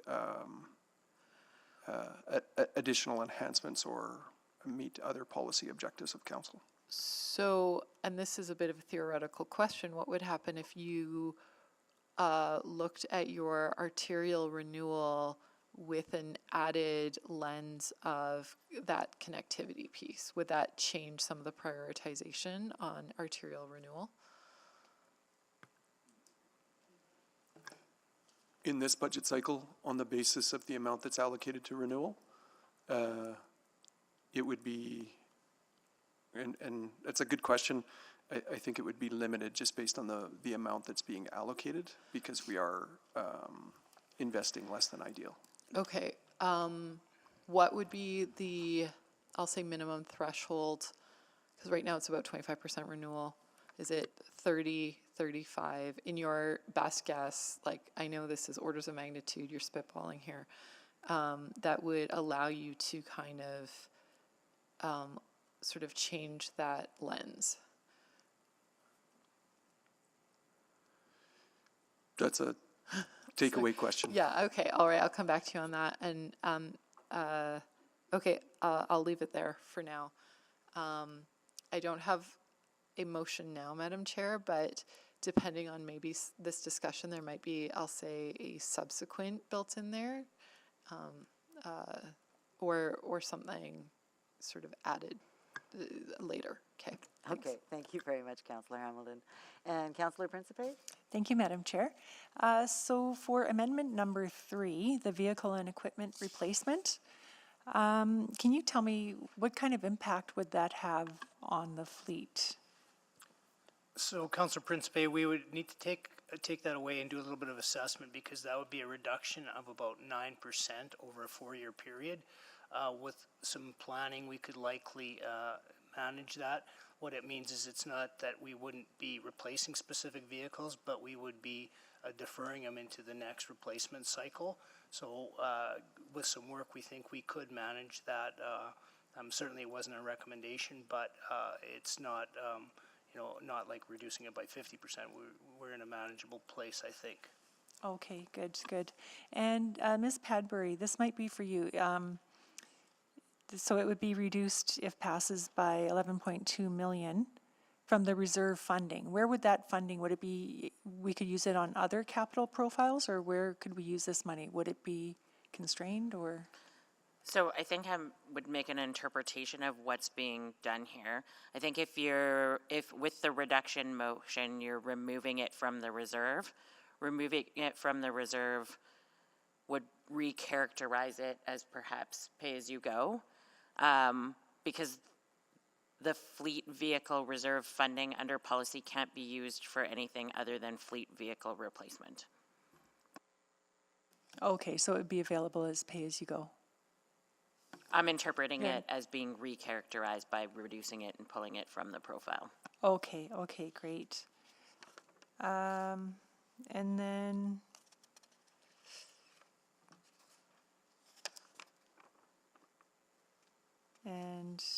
yeah, okay, I'll yield the rest of my time. Thank you. Thank you, Councillor Principe. Councillor Tang? No, you're good. Councillor Rice? Oh, Salvador, Counselor Salvador? I'm sorry. Yeah, I oh, didn't see that's you okay. there. I'm hiding at the bottom. No problem at all. So, yeah, just want to follow up and just get some additional clarity on some of the questions that have been asked around the various approaches for bike plan implementation. And I guess maybe just to start, so with approach 1, it actually calls for 155 million, correct? Correct. Okay, so we'd be looking at 100 million instead of the 155, and that's over 4 years. And one of the primary differences between that approach and approach 3 is with approach 3, it's more of a hybrid. The things that we can get done quickly, we can do so with adaptable infrastructure. And if there are trickier contexts or instances that require more design or more thought, that can still be done within approach 3. Correct. Right? Okay, but approach 3 is 200 million, right? Spread over a longer time frame. Right. Okay, so if we were to do approach 3 over the course of 4 years at 100 million, would that be viable? It would not, I mean, it would not get to that full build out, of course, right? We'd be cutting that in half. But what type of approach would be taken, I guess? Would it be the same over the course of those 4 years? Would we be seeing a lot of the front ending of the adaptable quick infrastructure? What would that balance look like? Yeah, I think it would be a similar approach, and in fact, I think the budget amounts that we identified, and Pascal can speak to specifics, the 100 million is fairly close to what we were kind of identifying for approach 3 in the 4 years. Right. Okay, so Pascal, just to confirm? Yeah, absolutely, and I just want to highlight that we would be looking to build the program with the intent of pursuing some of the infrastructure through 2730. And so we would be using PDM for those that could be permanent, and then focusing on the adaptable, where the longer time frame for permanent infrastructure. Okay, so approach 3 could be kind of a good balance between those. Okay, that's good to hear. And then I don't know if this helps, but administration's preference or priority of how to implement, not pace of implementation, is approach 3, then approach 2, then approach 1. got it. Okay. And then just in terms of our actual goals, in terms of like energy transition strategy, am I correct in understanding that it specifically says we need a full citywide bike network by 2030? That's correct, and I think Adam's point there about the order for approach and delivery is the correct prioritization, but Yep. then the tension here is when you look at our energy transition strategy, we do need a full bike lane network. And the network is what's really important to activate people's ability to shift the way that they get around in the city. Right, absolutely. Okay, and then just some questions on some of the alternative amounts that have been sort of discussed or contemplated. 30 million, that would not even get us the work that has been designed and planned so far. Like, it would not deliver the work that we already have kind of lined up in the queue. Is that right? Sort of So- those near-term priorities. Not all of the near-term priorities. It would allow us to implement some of the work that was motioned through the Active Transportation Fund. And so it's some of the corridors related to Fort Road, 102nd Avenue, 127th Street, 100 Avenue, and 106th Street. So Okay. it's a subset of some of those near-term priorities. Okay, so over the course of 4 years, we would be just sort of scratching the surface of that citywide context that we're looking to build out. Okay, yeah, I think that's helpful, and understand that there's sort of a bit of a waterfall process that will happen with the various potential amendments to this, but looking forward to discussing that further when they are ready. Thank you. Thank you, Councillor Salvador, and I see that we are at 5 o'clock. So we will recess and pick this up on Friday morning at 9:30. We are in recess.